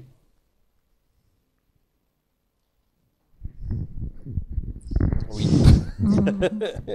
Je vois pas quoi ajouter là-dessus. Oui, clairement. Enfin, Pardon, j'ai ce défaut-là de m'arrêter d'un coup. Non, mais on t'écoute et... T'as oublié le drop mic en fait. D'accord. Voilà, t'as parfaitement raison. Mais repenser le travail, tout le monde... Enfin, voilà, on peut tous penser dans notre coin et après échanger comment un travail peut être, une tâche peut être exécutée avec plaisir par tous. Alors, il y a un truc aussi qui me questionne par rapport au bonheur au travail. C'est vrai que je citais des entreprises où ça se passe super bien, où ils font leur petite révolution sans rien attendre du reste, où ils font vraiment une alternative. Que ça soit pas une excuse pour les politiciens, le gouvernement, pour dire mais non, regardez, il y a des entreprises au rose, je vois pas en quoi ça nous concerne. Ça c'est un truc que je crains aussi, c'est parce que il y a quelques entreprises qui sont très courageuses, qui ont vraiment des grandes convictions, qui mettent en œuvre, mais qui le font presque en opposition avec ce qui est la norme et ce qui est prescrit par le code du travail. Enfin, je vois par exemple, il y a une entreprise, c'est Best Buy, c'est aux États-Unis. Eux, ils ont libéré le temps. Ils ont dit bon bah vous faites comme vous voulez, vous venez si ça vous arrange, si vous voulez pas venir pendant 3 mois, pas de problème, du moment que le travail est fait, c'est bon quoi. Mais par contre, ça c'était un truc qui au niveau même du code du travail américain, bah, c'était complètement non inscrit. Bon, ça a duré un temps et puis ils ont eu un changement de patron qui a cassé tout ça. Même si ça a très très très bien fonctionné comme ça. Donc, du coup, c'est vrai que tout cet entremêlement entre la question du bonheur au travail et puis après les instances gouvernementales, ce qu'elles peuvent en décider, tout ça, peut y avoir aussi des excuses. Mais non, là, ça se passe bien. Mais non, ça, c'est une affaire privée, tout ça. Je pense que le gouvernement peut avoir je reviens encore à mon idée de revenu universel et de salaire à mais vie. t'as raison. Ça ne concerne pas le code du travail directement, mais c'est une solution qui pourrait résoudre quantité de problèmes sur le travail lui-même, sur la vie des citoyens, sur les administrations, même tous les problèmes administratifs qu'il peut y avoir avec le Pôle emploi, la CAF, tout ça. Hop, allez, on Alors, résout. pour rappel, ce qu'on est en train d'évoquer là, en tout cas pour un salaire non justifié, enfin sous certaines démarches, etc. Ce n'est pas une utopie. C'est même dans certains pays européens ou dans le Nord des essais très sérieux qui sont en train d'être menés, et on est là face peut-être. Enfin, moi je pense que c'est certain, mais je dis un peut-être pour laisser chacun justement l'inviter à réfléchir à cette question-là.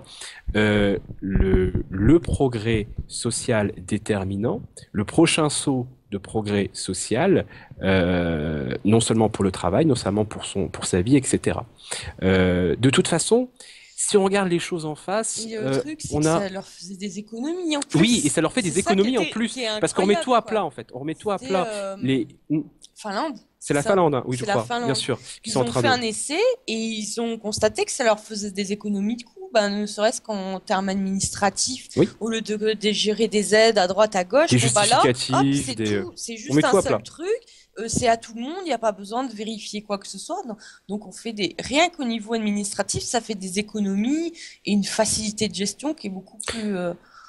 De toute façon, on a deux directions possibles par rapport au travail et par rapport justement aux mutations sociales. On a deux directions possibles.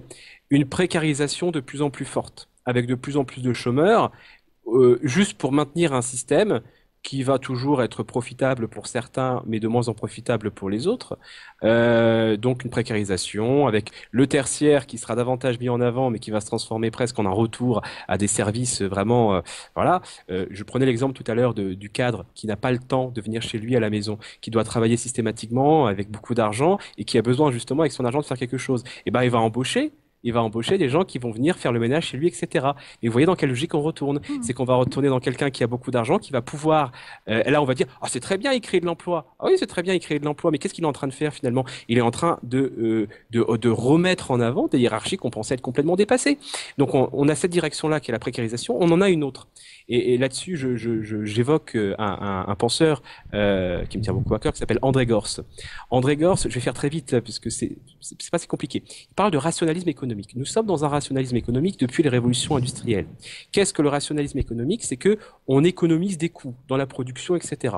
Quel est le principal levier d'économie? C'est la masse salariale, notamment par le fait que, au fur et à mesure, par la technique, bon, il y a eu effectivement le travail automatisé, etc., l'informatique. Par la technique, finalement, on va pouvoir économiser, produire plus avec besoin de beaucoup moins de main-d'œuvre, quelques compétences, etc.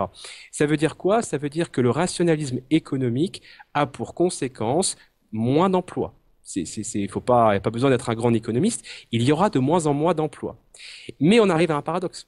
C'est que d'un côté, on a un rationalisme économique de plus en plus fort, faire des économies un peu partout, et de l'autre, on est en train de nous promettre un travail pour tous, voire même le plein emploi, tant qu'on y est. Alors que c'est complètement incompatible. Le seul moyen de les rendre compatibles, c'est la précarisation des emplois. Ok, tout le monde a un emploi, mais on a tous des emplois de merde.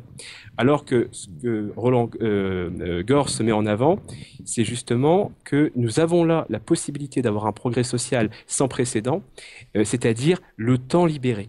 On parle souvent de temps libre, mais le temps libre, c'est un temps libre par rapport à son travail. Le temps libéré, c'est un temps libéré à soi pour d'autres activités qui ne sont pas forcément des activités telles qu'on les pense aujourd'hui, mais on va revenir justement à l'épanouissement par des activités dans lesquelles on se reconnaît, dans l'associatif, dans le bénévolat, dans le fait de vouloir créer quelque chose soi-même.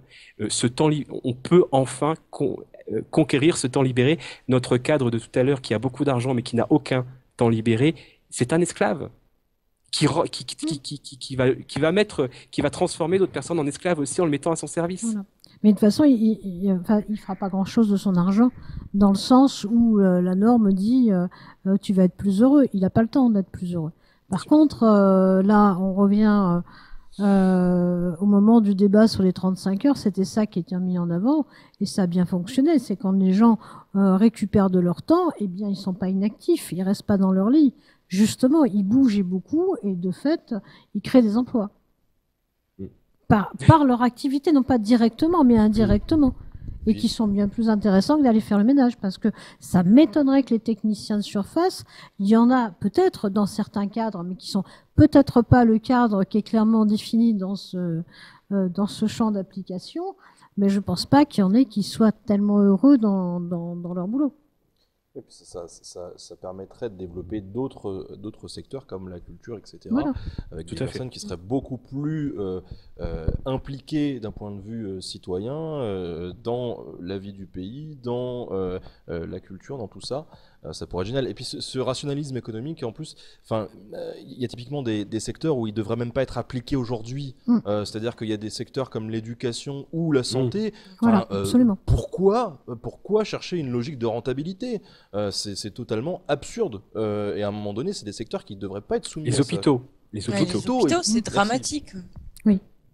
Et en plus, le truc, c'est qu'il s'agit de consacrer du à des patients pour qu'ils soient moins une charge pour la société. Du point de vue du patient, évidemment, le soigner, mais du point de vue de la société, plus le patient est bien soigné et moins il coûte cher. C'est logique. Et plus il peut lui-même être un travailleur. Il y a des logiques absurdes qui sont mises en place alors que c'est pas nécessaire. C'est pas nécessaire. Je sais pas, mais un humain qui a un peu plus de temps, il va faire quoi? Je sais pas. Il va aller à la piscine, mais il faut bien des jambes pour la tenir, cette piscine. Et les maîtres nageurs, par contre, c'est un boulot de merde, mais c'est des fois pas du tout ça, ils sont vachement bien. Bon voilà, après c'est subjectif, mais il y a il y a des tas de boulots qui peuvent être générés par le temps libéré des autres gens. Mais typiquement, induire cette notion de rationalisme économique dans l'éducation, ça ne peut que créer des conditions qui ne sont pas favorables justement pour correctement faire cette éducation. Et du coup, ça ne peut que sur le long terme tirer tout ça vers le bas en fait, C'est déjà le cas, d'une part, et j'ai même envie de dire, c'est encore plus vicieux. Et là, je parle en tant qu'enseignant, et j'en ai même honte, parce que je participe de ce système et parce que malheureusement, tout seul, je peux pas faire grand-chose. C'est que non seulement, effectivement, on tombe sur ce rationalisme économique dans l'éducation, mais pire que ça, que les élèves qu'on a, pour plus tard, soient rentables. C'est-à-dire qu'on n'est plus dans ce que doit être l'éducation, on n'est plus dans ce que doit être l'élévation de ces enfants ou de ces adolescents. Je rappelle qu'un élève, étymologiquement, c'est celui qui est élevé vers le haut par la culture et par la connaissance. C'est ça le rôle de l'école. Mais aujourd'hui, on en est où? Aujourd'hui, qu'est-ce que fait l'école? Et là, je parle pour la France et pour d'autres pays. On n'est plus face à des élèves. On ne cherche plus à les élever par la connaissance, par la culture. Bien sûr, on parle toujours de Molière et compagnie, mais on est en train l'école, elle cherche à en faire des travailleurs. Regardez très tôt, quand on commence à aller à leur APB pour terminale, etc., pour tout de suite se mettre dans une case, tout de suite, il est même plus, certains même qui renoncent à ce qu'ils aiment faire, sous prétexte qu'on va dire, bon bah ça va, tu réussis bien, en maths tu es doué, tu vas aller en S, tu auras plus de portes ouvertes. Avec des jeunes qui sont en S, on leur dit c'est génial, comme ça tu auras plus de possibilités pour les études, tu pourras avoir un emploi, etc. Et l'élève qui se retrouve en face, et je le dis pour le vivre et pour avoir des élèves, même que je vois en souffrance par rapport à ça, qui n'aiment pas ça. Donc dès le départ, on a non seulement cette rentabilité par rapport à ce qu'on va faire les enseignants, etc., mais même la rentabilité des élèves pour qu'ils soient productifs, pour qu'il y ait cette production plus tard, pour qu'ils soient rentables. Voilà où on en est aujourd'hui. On avait eu dans une conversation dans un précédent Headbang au sujet de l'école. Et en fait, donc on était avec quelqu'un qui donc a fait des études assez poussées d'histoire, qui nous expliquait en fait que l'école, il y a évidemment toute la partie communication qu'on connaît, l'éducation pour tous, etc., mais qu'elle a été créée précisément, l'école publique obligatoire, pour pouvoir bien éduquer les enfants, surtout les garçons, à être de bons petits soldats. Je crois qu'il parlait enfin voilà, il n'y avait pas assez de comment on appelle ça, de chair à canon, et donc l'école a été une formidable opportunité de concevoir ça pour qu'il y ait une pensée unique, une discipline des enfants qui ait déjà acquis une discipline dès leur plus jeune âge, de manière à pouvoir faire avancer tout le monde dans le même axe et ne pas avoir de sortes de petits sauvageons comme ça partout. Voilà, donc l'école était une obligation, un droit, et ceux qui l'ont conçu, et notamment comment il appelait ça, le roman français, je crois. Enfin, en histoire, il y a un mot comme ça, et qui donc a mis en avant les images d'Épinal, etc. Nos ancêtres des Gaulois. En histoire, il y a le roman national. Voilà, le roman national. Qui participe à la construction collective de ce que doit être la France dans la tête de chaque citoyen. Et il y a pas mal de conneries. Voilà. Et la notion d'obéissance, la notion de nation, on a une référence commune, etc., était déjà, dans les premiers programmes, c'était déjà une volonté politique. En plus qu'un besoin. C'est-à-dire une instrumentalisation d'un besoin essentiel. Voilà. Ouais. J'ai fait comme toi, j'ai fait un boom après. J'étais en train en même temps de voir pour des témoignages, peut-être en prendre d'autres, puisqu'on en a certains. Je ne sais pas si vous avez accès de votre côté. Si on l'a pas lu, on t'a laissé faire. On a la tablette devant nous. Oui, et du coup, d'accord. Quelqu'un veut peut-être lire? Vas-y. Je sais pas. Tu peux prendre le dernier, par exemple, de Manjaro. Alors du coup, je sais pas comment ça fonctionne. Ça se refresh en permanence, donc en théorie, t'as le dernier. Non, moi j'ai Sam. On n'a pas les mêmes. Ah ouais. Après, ça dépend quand est-ce qu'ils sont intervenus, puisque cette tablette, elle a servi en fait toute la soirée. Donc je sais pas si c'est un témoignage qui vient d'arriver ou pas. C'est 20h ça. Ça se rafraîchit pas tout seul. J'essaie de le rafraîchir manuellement. Ou alors c'est juste le nôtre qui était, parce qu'on en a un spécial ce soir. Écoute, ça date de 20h celle-là. Pourtant, il fait pas chaud ici, elle aurait dû refresh toute seule. Non, c'est mauvais. Je pense que le signal Wi-Fi est en train de décéder et ça bloque. Donc, Bon, alors, on va vous laisser faire. Bon, d'accord. Alors, je sais pas, parce que j'ai encore d'autres choses qui reviennent sur le stage, sur des stages, ou si on en prend d'autres. Bon, on va peut-être lire le dernier des Manjaro. Par rapport à mon expérience personnelle du travail, je suis étudiant et comme beaucoup, je dois travailler l'été pour payer mes études. J'ai réussi à trouver un emploi au service technique de la mairie. Je voulais à tout prix éviter la restauration rapide. Et on le comprend. Une des choses qui m'ont frappé dans ce travail, c'est comment l'opinion très négative de la population à propos des employés municipaux leur pourrit la vie. Le premier jour, un gars super sympa, qui nous avait pris en sympathie, nous a briefé direct. Surtout ne vous essayez pas, même si vous êtes crevé. Il vaut mieux faire semblant de travailler ou se cacher. Sur le coup, je n'avais pas compris, mais en fait, il y a des gens qui appellent la mairie s'ils vous voient vous reposer. Alors que, pour l'avoir fait, le métier est très éprouvant physiquement, surtout en plein soleil.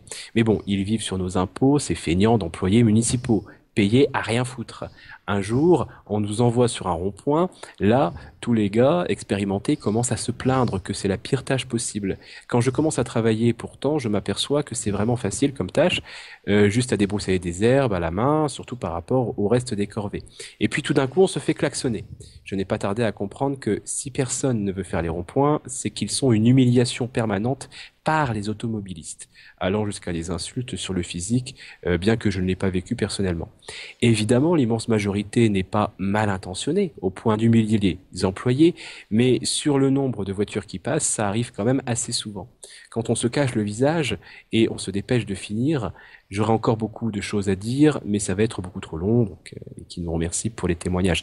Donc là, pour résumer, là, il met en avant, non pas par rapport à des patrons ou à ses collègues, la concurrence, mais par rapport aussi à ce que certains métiers, donc là il a pris l'exemple, donc il s'occupe de ronds-points, je crois, si j'ai bien compris, souvent traités de feignants, avec tous ces stéréotypes qui s'entremêlent aussi et les klaxonnent, et sous prétexte qu'ils sont des employés municipaux par rapport aux impôts, eh bien, ils n'auraient pas le droit de se reposer, ils n'auraient pas le droit de prendre des pauses, etc. Donc on voit aussi qu'il y a tous ces stéréotypes-là qui s'entremêlent. Alors oui, là-dessus, il y a certaines mairies de certains partis qui laissent des numéros à disposition de la population pour dénoncer les employés municipaux. Donc après, ça dépend des villes, mais je sais qu'il y a une certaine mairie, partie que vous pouvez deviner, qui incite Balance. une mairie FN, voilà, qui balance la incite mairie. à la délation. Oui, parce que le parti, on s'en tape. Faut pas le dire. Mais le nom de la mairie, quelle ville? La ville, je sais pas, je me rappelle plus. Ouais. Mais par contre, ouais, il y a ça. Alors que ça se fasse, si ça se fait déjà naturellement. Est-ce que c'est peut-être la même ville dont il parle, justement? J'ai pas l'impression, je pense. J'aurais peut-être précisé sinon. Je sais pas. Mais, en tout cas, il a pas précisé. Mais ouais, c'est délation. C'est hallucinant.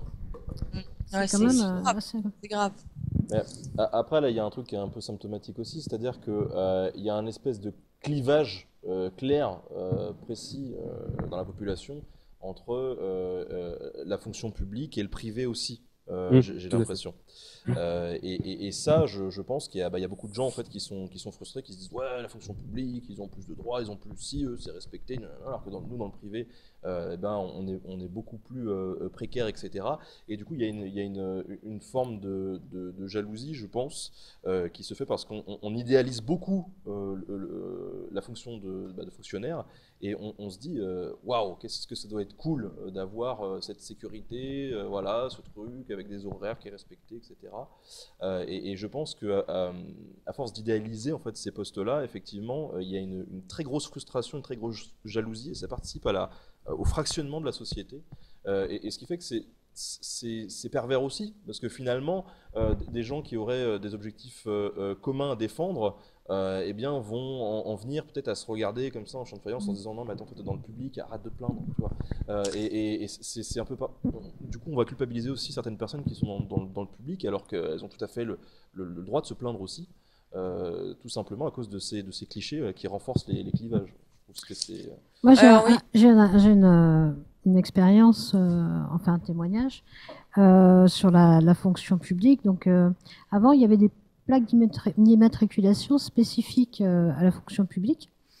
Et ça a été supprimé. Alors, je pense que ce n'est pas c'est une histoire de praticité, j'imagine, mais parmi quand même les raisons qui ont poussé à ça, il y a le fait que ces bagnoles se faisaient caillasser tout le temps, que les gens se font agresser. Donc moi j'ai un témoignage direct d'une voiture avec une plaque d'immatriculation publique où un conducteur dans une voiture noire très foncée avec des vitres opaques essaie de foutre dans le fossé sur l'autoroute façon Mad Max. Et voilà, les agressions étaient permanentes parce que ça symbolise la fonction publique. Mais bon, ça on peut imaginer effectivement il y a un tel ressenti contre les politiques, etc., que finalement on peut taper sur quelque chose, alors on tape. Là on est quand même dans le côté barbare plus que dans les conditions de travail, mais effectivement le public est particulier par rapport à ça. Et tout le monde sait que les profs ne foutent rien. Voilà, il y a ce côté-là. Je dis d'où elle vient cette jalousie aussi. Ouais. Alors là, quand on regarde un petit peu les JT ou ce que diffusent certains médias, pas tous, le fonctionnaire, il n'a que des sujets où il est valorisé, où il montre oh là là contre le privé. Enfin, il y a une réputation qui est créée et qui est vraiment assez massive dans les médias. Donc cette jalousie, elle est, disons, alimentée. Alors je dis pas que c'est les médias qui créent ça. Je dis que ça alimente la télé et tout ça. Ils alimentent ces stéréotypes, clairement. Des partis politiques alimentent aussi ces stéréotypes parce que c'est bien quand les gens sont divisés, hop, on dit tiens, c'est la faute d'un tel, vote pour moi et on va écraser un tel. Voilà, ça sert à beaucoup de monde notre division. Ah oui, en fait. effectivement. Donc une résistance massive, enfin générale, c'est aussi d'être solidaire avec des gens qui n'ont rien à voir avec nous, quoi. Je sais pas, moi je suis employé, je veux bien être solidaire avec un cadre, il y a pas de problème. Avec des patrons, Avec des avec patrons.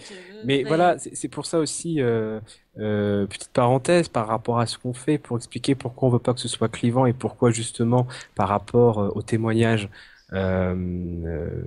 qu'on espère que les gens puissent témoigner, mais qu'importe que vous soyez fonctionnaire, que vous soyez patron, que vous soyez... Là, vous voyez le problème. À partir du moment où on commence à cloisonner, à cliver un peu les choses, dès le départ, on est mal parti si on veut faire en sorte que ça bouge. Et par rapport justement à fonctionnaires privés ou à ceux qui sont fonctionnaires, qui auraient un emploi stable et à vie, déjà ça tient pas. Ensuite, il faut savoir, parmi les fonctionnaires, il y a quand même des smicards, beaucoup plus qu'on le pense. Les salaires de la fonction publique, c'est tout un chapitre. Ah bah, et bah voilà. Et déjà, on entend beaucoup parler parfois de hauts fonctionnaires. Et il y a déjà cette confusion entre hauts fonctionnaires qui n'a rien à voir avec fonctionnaires. Mais on retourne dans l'exemple de tout à l'heure, lorsque j'avais évoqué durant une manifestation des ouvriers qui allaient, qui humiliaient ceux qui étaient au chômage en disant vous n'avez pas droit de venir avec nous pour faire grève, avoir des revendications parce que vous êtes des chômeurs. Eh ben, on retrouve la même chose encore une fois avec ici cet exemple entre les fonctionnaires, ceux qui ne le sont pas. On retrouve toujours cette chose aussi. Je crois que c'est important, si on veut que ça avance, de s'interroger et de ne surtout pas être dans ce processus de distinction. On est dans un processus de distinction, de jalousie, etc., qui est très avantageux, mais très très très avantageux pour ceux et celles qui veulent verrouiller ces logiques systémiques. Les politiciens, ça sert beaucoup aussi le commerce. Enfin, bizarrement, on aime bien diviser. Les stéréotypes fonctionnent beaucoup à tout ce qui est société de consommation et aux politiciens, quoi. Parce que c'est bien, parce qu'on peut mettre des cibles. Et les cibles, c'est très facile à comprendre, c'est facile à susciter. Donc, Et ils se battent entre eux. Regardez, nous laissent tranquilles, ils sont en train de se battre entre eux, c'est très bien. Ouais. Voilà. Donc, ouais. Les prochaines manifs, il faut qu'il y ait des chômeurs et des ouvriers voilà. Voilà. Pourquoi? Enfin, il y a quand même quelque chose qui est en train de remonter beaucoup. C'est le droit à arrêter de vivre dans le stress, dans la parano, dans la violence, dans la compétition. Et c'est comme si mais d'ailleurs, c'est une guerre économique. On vit en état de guerre permanente. Ça peut porter sur la guerre, ça peut être acheter une fringue de marque pour mieux consommer, ou la grosse bagnole dont tu parlais tout à l'heure, mais c'est tout le temps la guerre. Et je crois qu'il y a vraiment quelque chose qui commence à bouger. Mais c'est juste, il y en a marre de vivre en permanence dans le stress. C'est justement pas vivable. Une guerre perpétuelle, effectivement, oui. Selon ses logiques économiques. C'est pour ça une grosse résistance, c'est d'être un bisounours. Enfin, comme on le définit nous, c'est d'être d'être solidaire, altruiste, à l'écoute et de dire et de chercher ses points communs et voilà, c'est ses points d'accord plutôt que de désaccords et puis de bisounours, quoi. Oui, et on disait tout à l'heure justement la nécessité dans certaines logiques pour que ce soit productif de couper l'empathie. Eh bien, acte de résistance, faisons en sorte que cette empathie, elle ne soit pas coupée. Voilà. Faisons en sorte qu'un mot qui n'est quasiment plus utilisé et qui est même moqué, c'est l'altruisme. De montrer à quel point c'est l'altruisme. Alors, je vais vous dire quelque chose. Attention, scoop. C'est une maladie très grave et très contagieuse qu'est l'altruisme. Mais vraiment. Parce que nous sommes des êtres sociaux et parce que à partir du moment où deux personnes au sein d'un groupe commencera à et essayer de donner un coup de main à l'autre, commencera lorsque la personne est à terre, bah tiens, je vais t'aider à te relever. Eh bien, on va avoir on va passer d'un cercle vicieux à un cercle vertueux. Et attention à la contagion. Donc voilà une belle maladie. Voilà, alors, vous avez attention 4 agents pathogènes. Hein, alors aussi, il y a un malentendu sur les questions d'altruisme et bisounours. il s'agit pas d'être gentil avec les psychopathes. Parce que j'ai l'impression, on avait discuté avec une journaliste qui posait cette question sur l'altruisme, et elle dit, mais on peut pas être gentil face à des psychopathes. Mais non, c'est pas la question. Être altruiste, c'est, il y a un psychopathe, imaginons, c'est un petit chef, quoi, de Maniveau, qui est psychopathe sur sa petite équipe. Donc sans Et empathie. ben, l'altruisme, il sert à souder les liens entre l'équipe contre cette personne et être ferme avec lui. Il s'agit pas d'être gentil avec lui. Il s'agit de me solidariser avec des personnes avec qui c'est possible pour être ferme et changer les choses. Et Voilà surtout- où est l'altruisme. Et surtout que là, on en arrive à des choses qui sont incomprises. C'est-à-dire que la personne qui va être dans des logiques de confrontation, de je te rentre dedans et de rapport de force, là va être bien embêtée. Parce que là, déjà, c'est inattendu et on ne sait pas trop comment gérer. Donc ça fait partie aussi de cette manière de détourner un petit peu. Bon là, on parle de hacking social, mais c'est l'idée. On essaie de trouver des cheminements détournés et qui sont parfois beaucoup plus, même pas parfois, beaucoup plus solides par rapport justement. En fait, il y a des règles du jeu en termes de rapport de force. Le petit salarié face à ceux qui ont tous les leviers d'une structure, il faut le dire honnêtement, il n'y a aucune chance. Par contre, comment on peut s'en sortir? En ne jouant pas ces règles du jeu, en ne jouant pas ces règles du jeu qui nous sont imposées, et justement par des logiques détournées. Et là, par contre, à partir du moment où on est plus sur cet échiquier qui est le leur, là, pour le coup, il est possible de faire bouger les choses et de faire bouger les lignes. Et je rajouterais qu'on a tellement perdu l'habitude de se mobiliser vraiment que du coup, si on se mobilise vraiment, ça peut vraiment faire bouger les choses. Puisque là, ils se diront, à fait. oh, qu'est-ce qui se passe?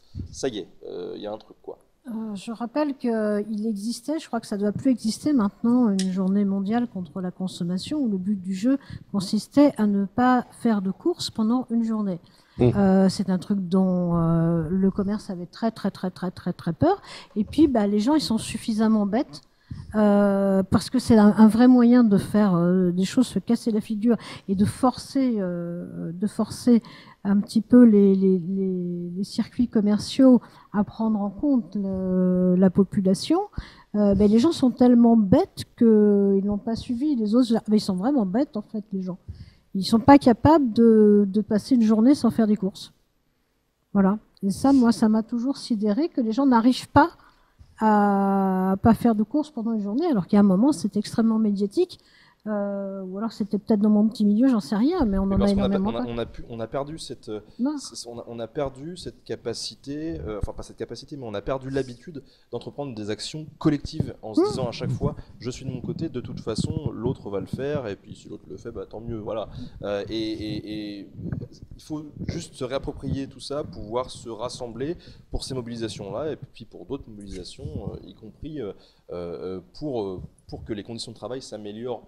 Et ça va au-delà de ce projet de loi qui fait juste déborder la goutte. Et c'est pour ça qu'il faut aller plus loin, il faut se mobiliser. Et là, ça commence le 9 mars. Il y a un grand appel à la manifestation qui est lancé. Je vous rappelle que sur la chaîne YouTube, on vaut mieux que ça, et aussi sur le Facebook, il y a plein de conseils qui arrivent. Comment faire grève, par exemple, parce que c'est une question que beaucoup de gens vont se poser. Comment est-ce que je fais grève d'un point de vue légal, tout simplement. Si je ne peux pas faire grève, si j'ai peur de m'opposer à mon patron, est-ce que je ne peux pas poser une journée de congé pour aller mobiliser? Il y a tout ça qui est vraiment expliqué, et le but du jeu, voilà, c'est qu'on puisse tous ensemble se serrer les coudes, y aller pour améliorer les conditions de tout le monde. Alors cette manif, justement, il y a plein d'endroits en France où ça va avoir lieu. Oui. Donc la carte, elle est où, qu'on le dise aux gens quand même Il y a un lien qui circule sur Internet, je crois, mais je ne sais pas. En tout cas, a priori. Moi, j'ai vu un lien lié à la pétition. Peut-être. Je ne sais pas. Effectivement, s'il y a une carte interactive là-dessus, je pense qu'on va la mettre, on va la diffuser, on va la mettre en avant. Alors il y a donc une pétition en cours là. La dernière fois j'ai regardé, ils étaient à autour des 850 000, donc ça a déjà bien. Voilà, ils ont dépassé le million. Merci. Voilà. C'est beaucoup, une pétition qui a... C'est la première fois, non Oui, en France, il Oui, me semble que oui, c'est oui, la oui, oui. première fois. Alors en France d'une part, et je crois même sur le site en question de pétition, que en termes, alors faudrait vérifier, mais qu'en tout cas c'est quelque chose d'assez inédit, effectivement. Oui. Et là, ce qui est bien, c'est que voilà, les gens, alors d'un point de vue numérique, ont un intérêt, et faut pas le limiter à ça. C'est-à-dire qu'il faut pas se dire, ouais, non, mais c'est juste c'est parce que c'est une facilité, donc les gens ont signé. Si les gens ont signé, c'est qu'il y a quand même une volonté derrière de vouloir agir, de vouloir se mobiliser, et du coup, c'est important que ces gens-là, eh ben, aillent au bout de leur démarche et continuent justement à se mobiliser. Oui, quand au-delà. on entend parler de la loi renseignement, même si ça s'applique pas forcément dans ce cas-là, j'en sais rien.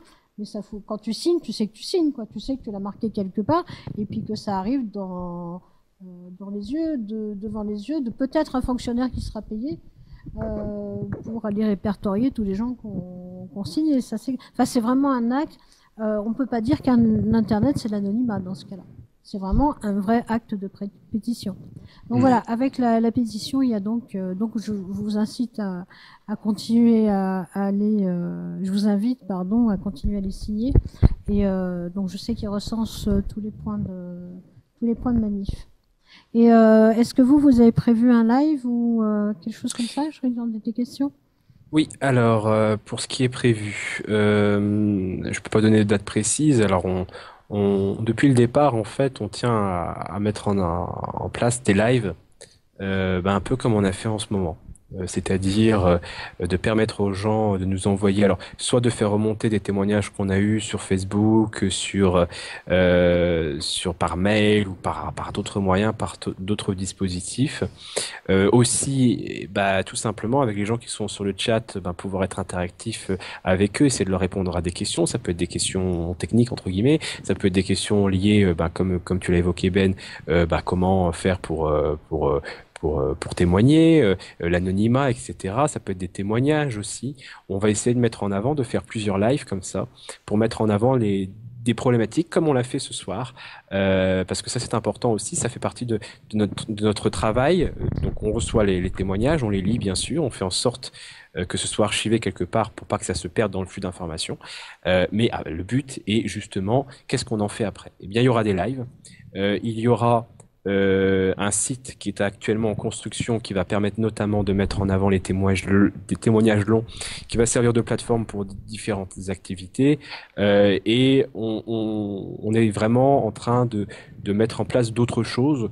C'est pas assez défini pour que je puisse en parler, mais encore une fois, on va créer le plus d'espace de parole possible contre justement cette peur et pour cette solidarité, cet altruisme. Écoute, nous on sait faire avec l'antenne satellite maintenant, donc on va n'importe où, on peut même faire des lives avec l'antenne satellite à bout de bras pendant les manifs si vous voulez, il n'y a pas de souci.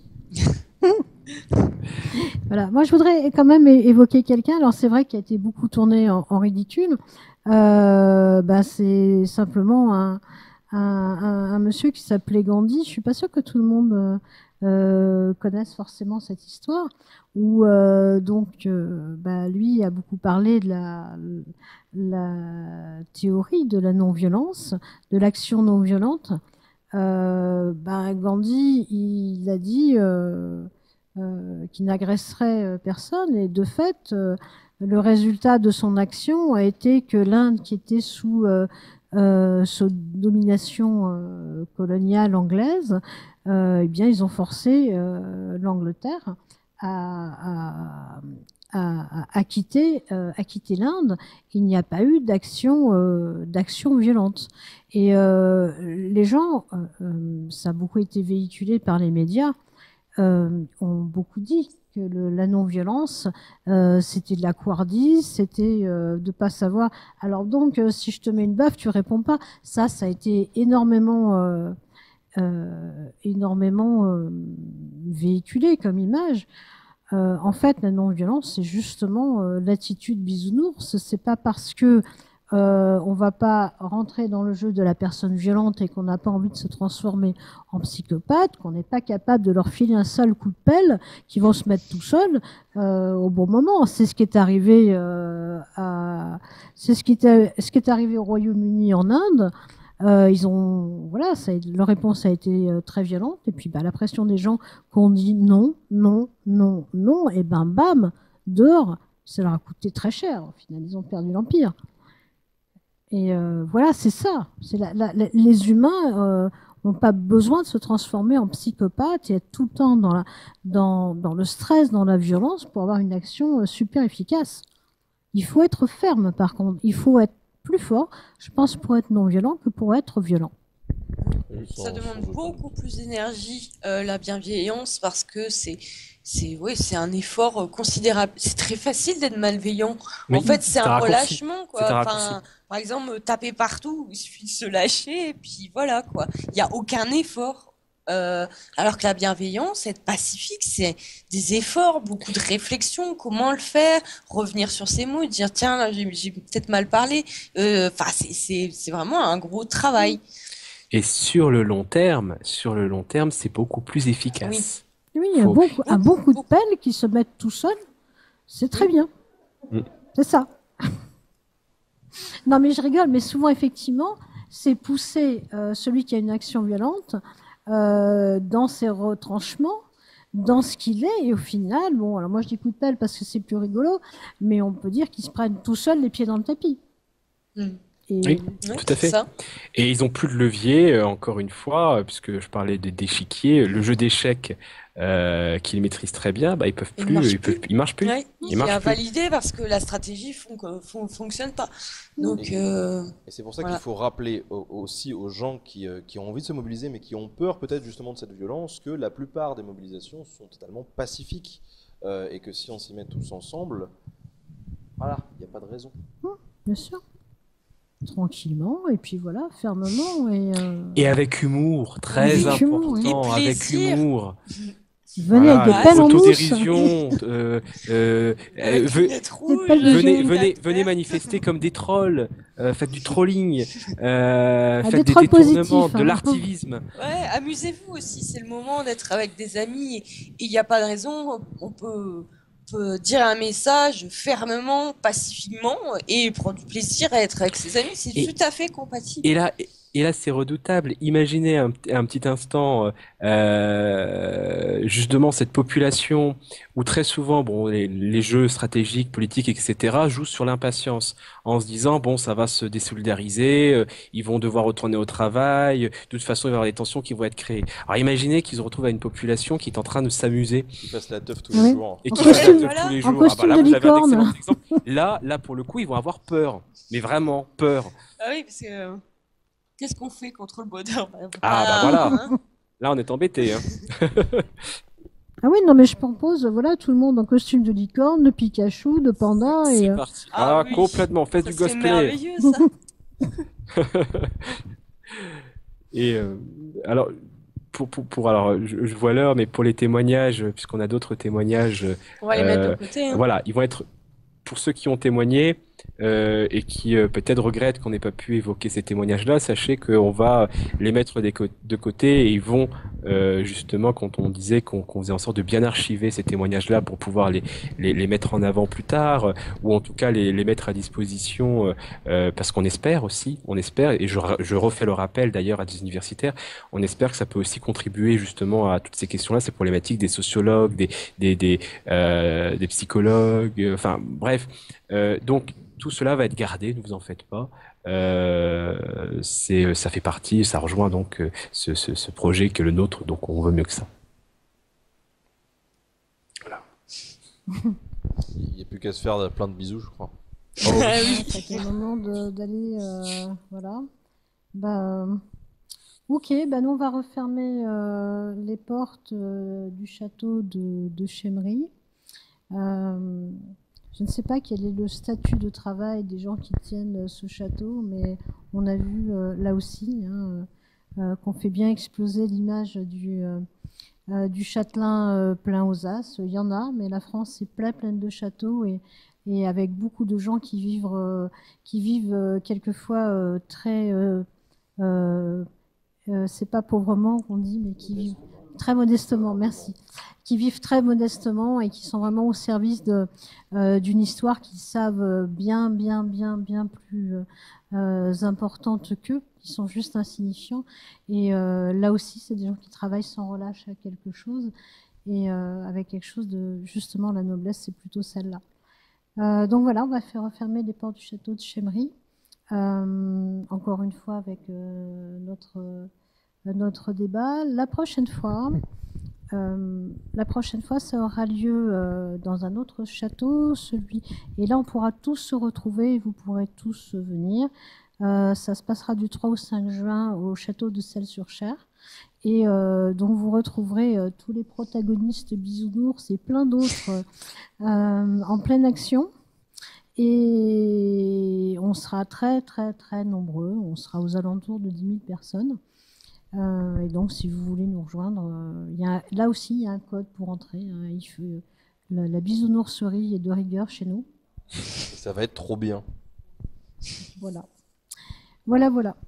Donc, je pense Gull et Vicis seront les maîtres d'œuvre de la parole Ed Bang et de ce qui à ce moment-là s'appellera le forum IRL. C'est ça, comme l'année dernière. Donc, voilà.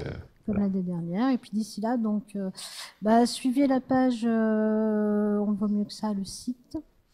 Je dirais même le site surtout pour savoir quand les prochains lives. Si vous pouvez le faire, rendez-vous à la manif. Et puis je sais pas, soyez costaud et costaud. Vous n'êtes pas tout seul. Vous voyez, les témoignages sont énormes. Donc le bonheur, c'est quelque chose de très précieux. Accrochez-vous à vos bonheurs. Ça vous donnera plus fort. Ça vous rendra plus fort pour donner des grands coups de pelle, parce que j'aime bien quand même un peu de violence dans cette bisounourserie ambiance, c'est terrible. Et voilà. Après, je vais peut-être vous laisser la parole pour la fin. Merci, merci aussi pour qu'on ait pu parler partie des Ed Bang, de ces sujets de travail, tout ça fait plaisir de pouvoir pousser un petit peu ces questions-là. Et encore aussi vraiment non seulement merci, un gros coup de chapeau à tous les gens qui viennent témoigner, parce que c'est pas forcément facile. Ça fait pleurer. Oui, mais même les gens certains témoignages sont extrêmement difficiles à lire. Sont très difficiles à lire et on imagine la personne à écrire, ça a dû être, et à vivre évidemment, ça a dû être vraiment très intense, et on espère que ça peut leur faire un petit peu de bien, au moins déjà un petit peu ça, de vivre ça. Le simple fait de l'écrire, même l'écrire, vraiment, ça ne peut que vous faire du bien. Voilà. S'il y a des choses qui ont besoin de sortir, profitez-en, justement. Voilà. Et nous, de toute façon, quoi qu'il arrive, on les lit. Il y a au moins, vous en êtes sûr, il y a au moins plusieurs personnes du collectif qui vont lire vos témoignages. Merci. Oui, moi, je voulais juste remercier encore, effectivement, de nous avoir laissé la possibilité de s'exprimer comme ça, de soutenir cette action. Et puis voilà, j'espère que ça aboutira et qu'ensemble, on pourra se libérer un petit peu de la parole et peut-être du travail triste. Voilà. Écoute, quel qu'en soit le sujet, cher voisin, tu es bienvenu chez nous. Moi, je suis pas loin, je viens tout le temps. On voudrait juste vous montrer une image de bonheur, juste parmi tous les gens qui témoignent. C'est peut-être un peu bisounours de dire comme ça. Parmi eux, il y en a qui travaillent vraiment pas dans de bonnes conditions. Et pourtant on chope le bonheur, et là on était vraiment super heureux d'être avec vous. Donc tout le monde va venir nous rejoindre, et voilà, tout le monde va passer derrière. Je vais m'avancer un petit peu, voilà, et voilà, tout le monde va venir se placer derrière nous. Voilà, les techos sortent du live sur le dev. Voilà. Je vais me ratatiner un peu. Voilà, attention, Gull et Vicis, il y en a qui sont au-dessus de votre tête. Ça va peser un peu. Pour l'instant, on ne voit pas. Voilà. Un petit décalage. On a un petit décalage, mais... Ça rapproche de Voilà, la caméra. Ouais, je sais pas. Donc, il y a des gens là sur les bords, comme d'habitude, ils se mettent pas trop en avant, mais franchement, c'est un putain d'exploit qu'ils réalisent à chaque fois. Voilà. Avec la caméra, tu viens en filmant. Voilà. Et donc nous rejoint Quentin qui lui est réalisateur. Alors voilà, je vais faire un peu de pub parce que ce mec est un génie. Il fait donc une web-série qui s'appelle Warren Flamel sur le thème d'Harry Potter. Donc ça c'est plein de bonheur, allez-y aussi. Voilà, c'est le moment, on fait des bisous, on fait des au revoir et tout ça. Et donc à la prochaine fois, en juin, à la manif, tout ça. Salut tout le monde. Salut tout le monde. Bisous. Bisous. Oups. Et qui c'est qui coupe? Il n'y a plus personne pour couper. Vite. Faut appuyer sur le bouton. Vite. Salut.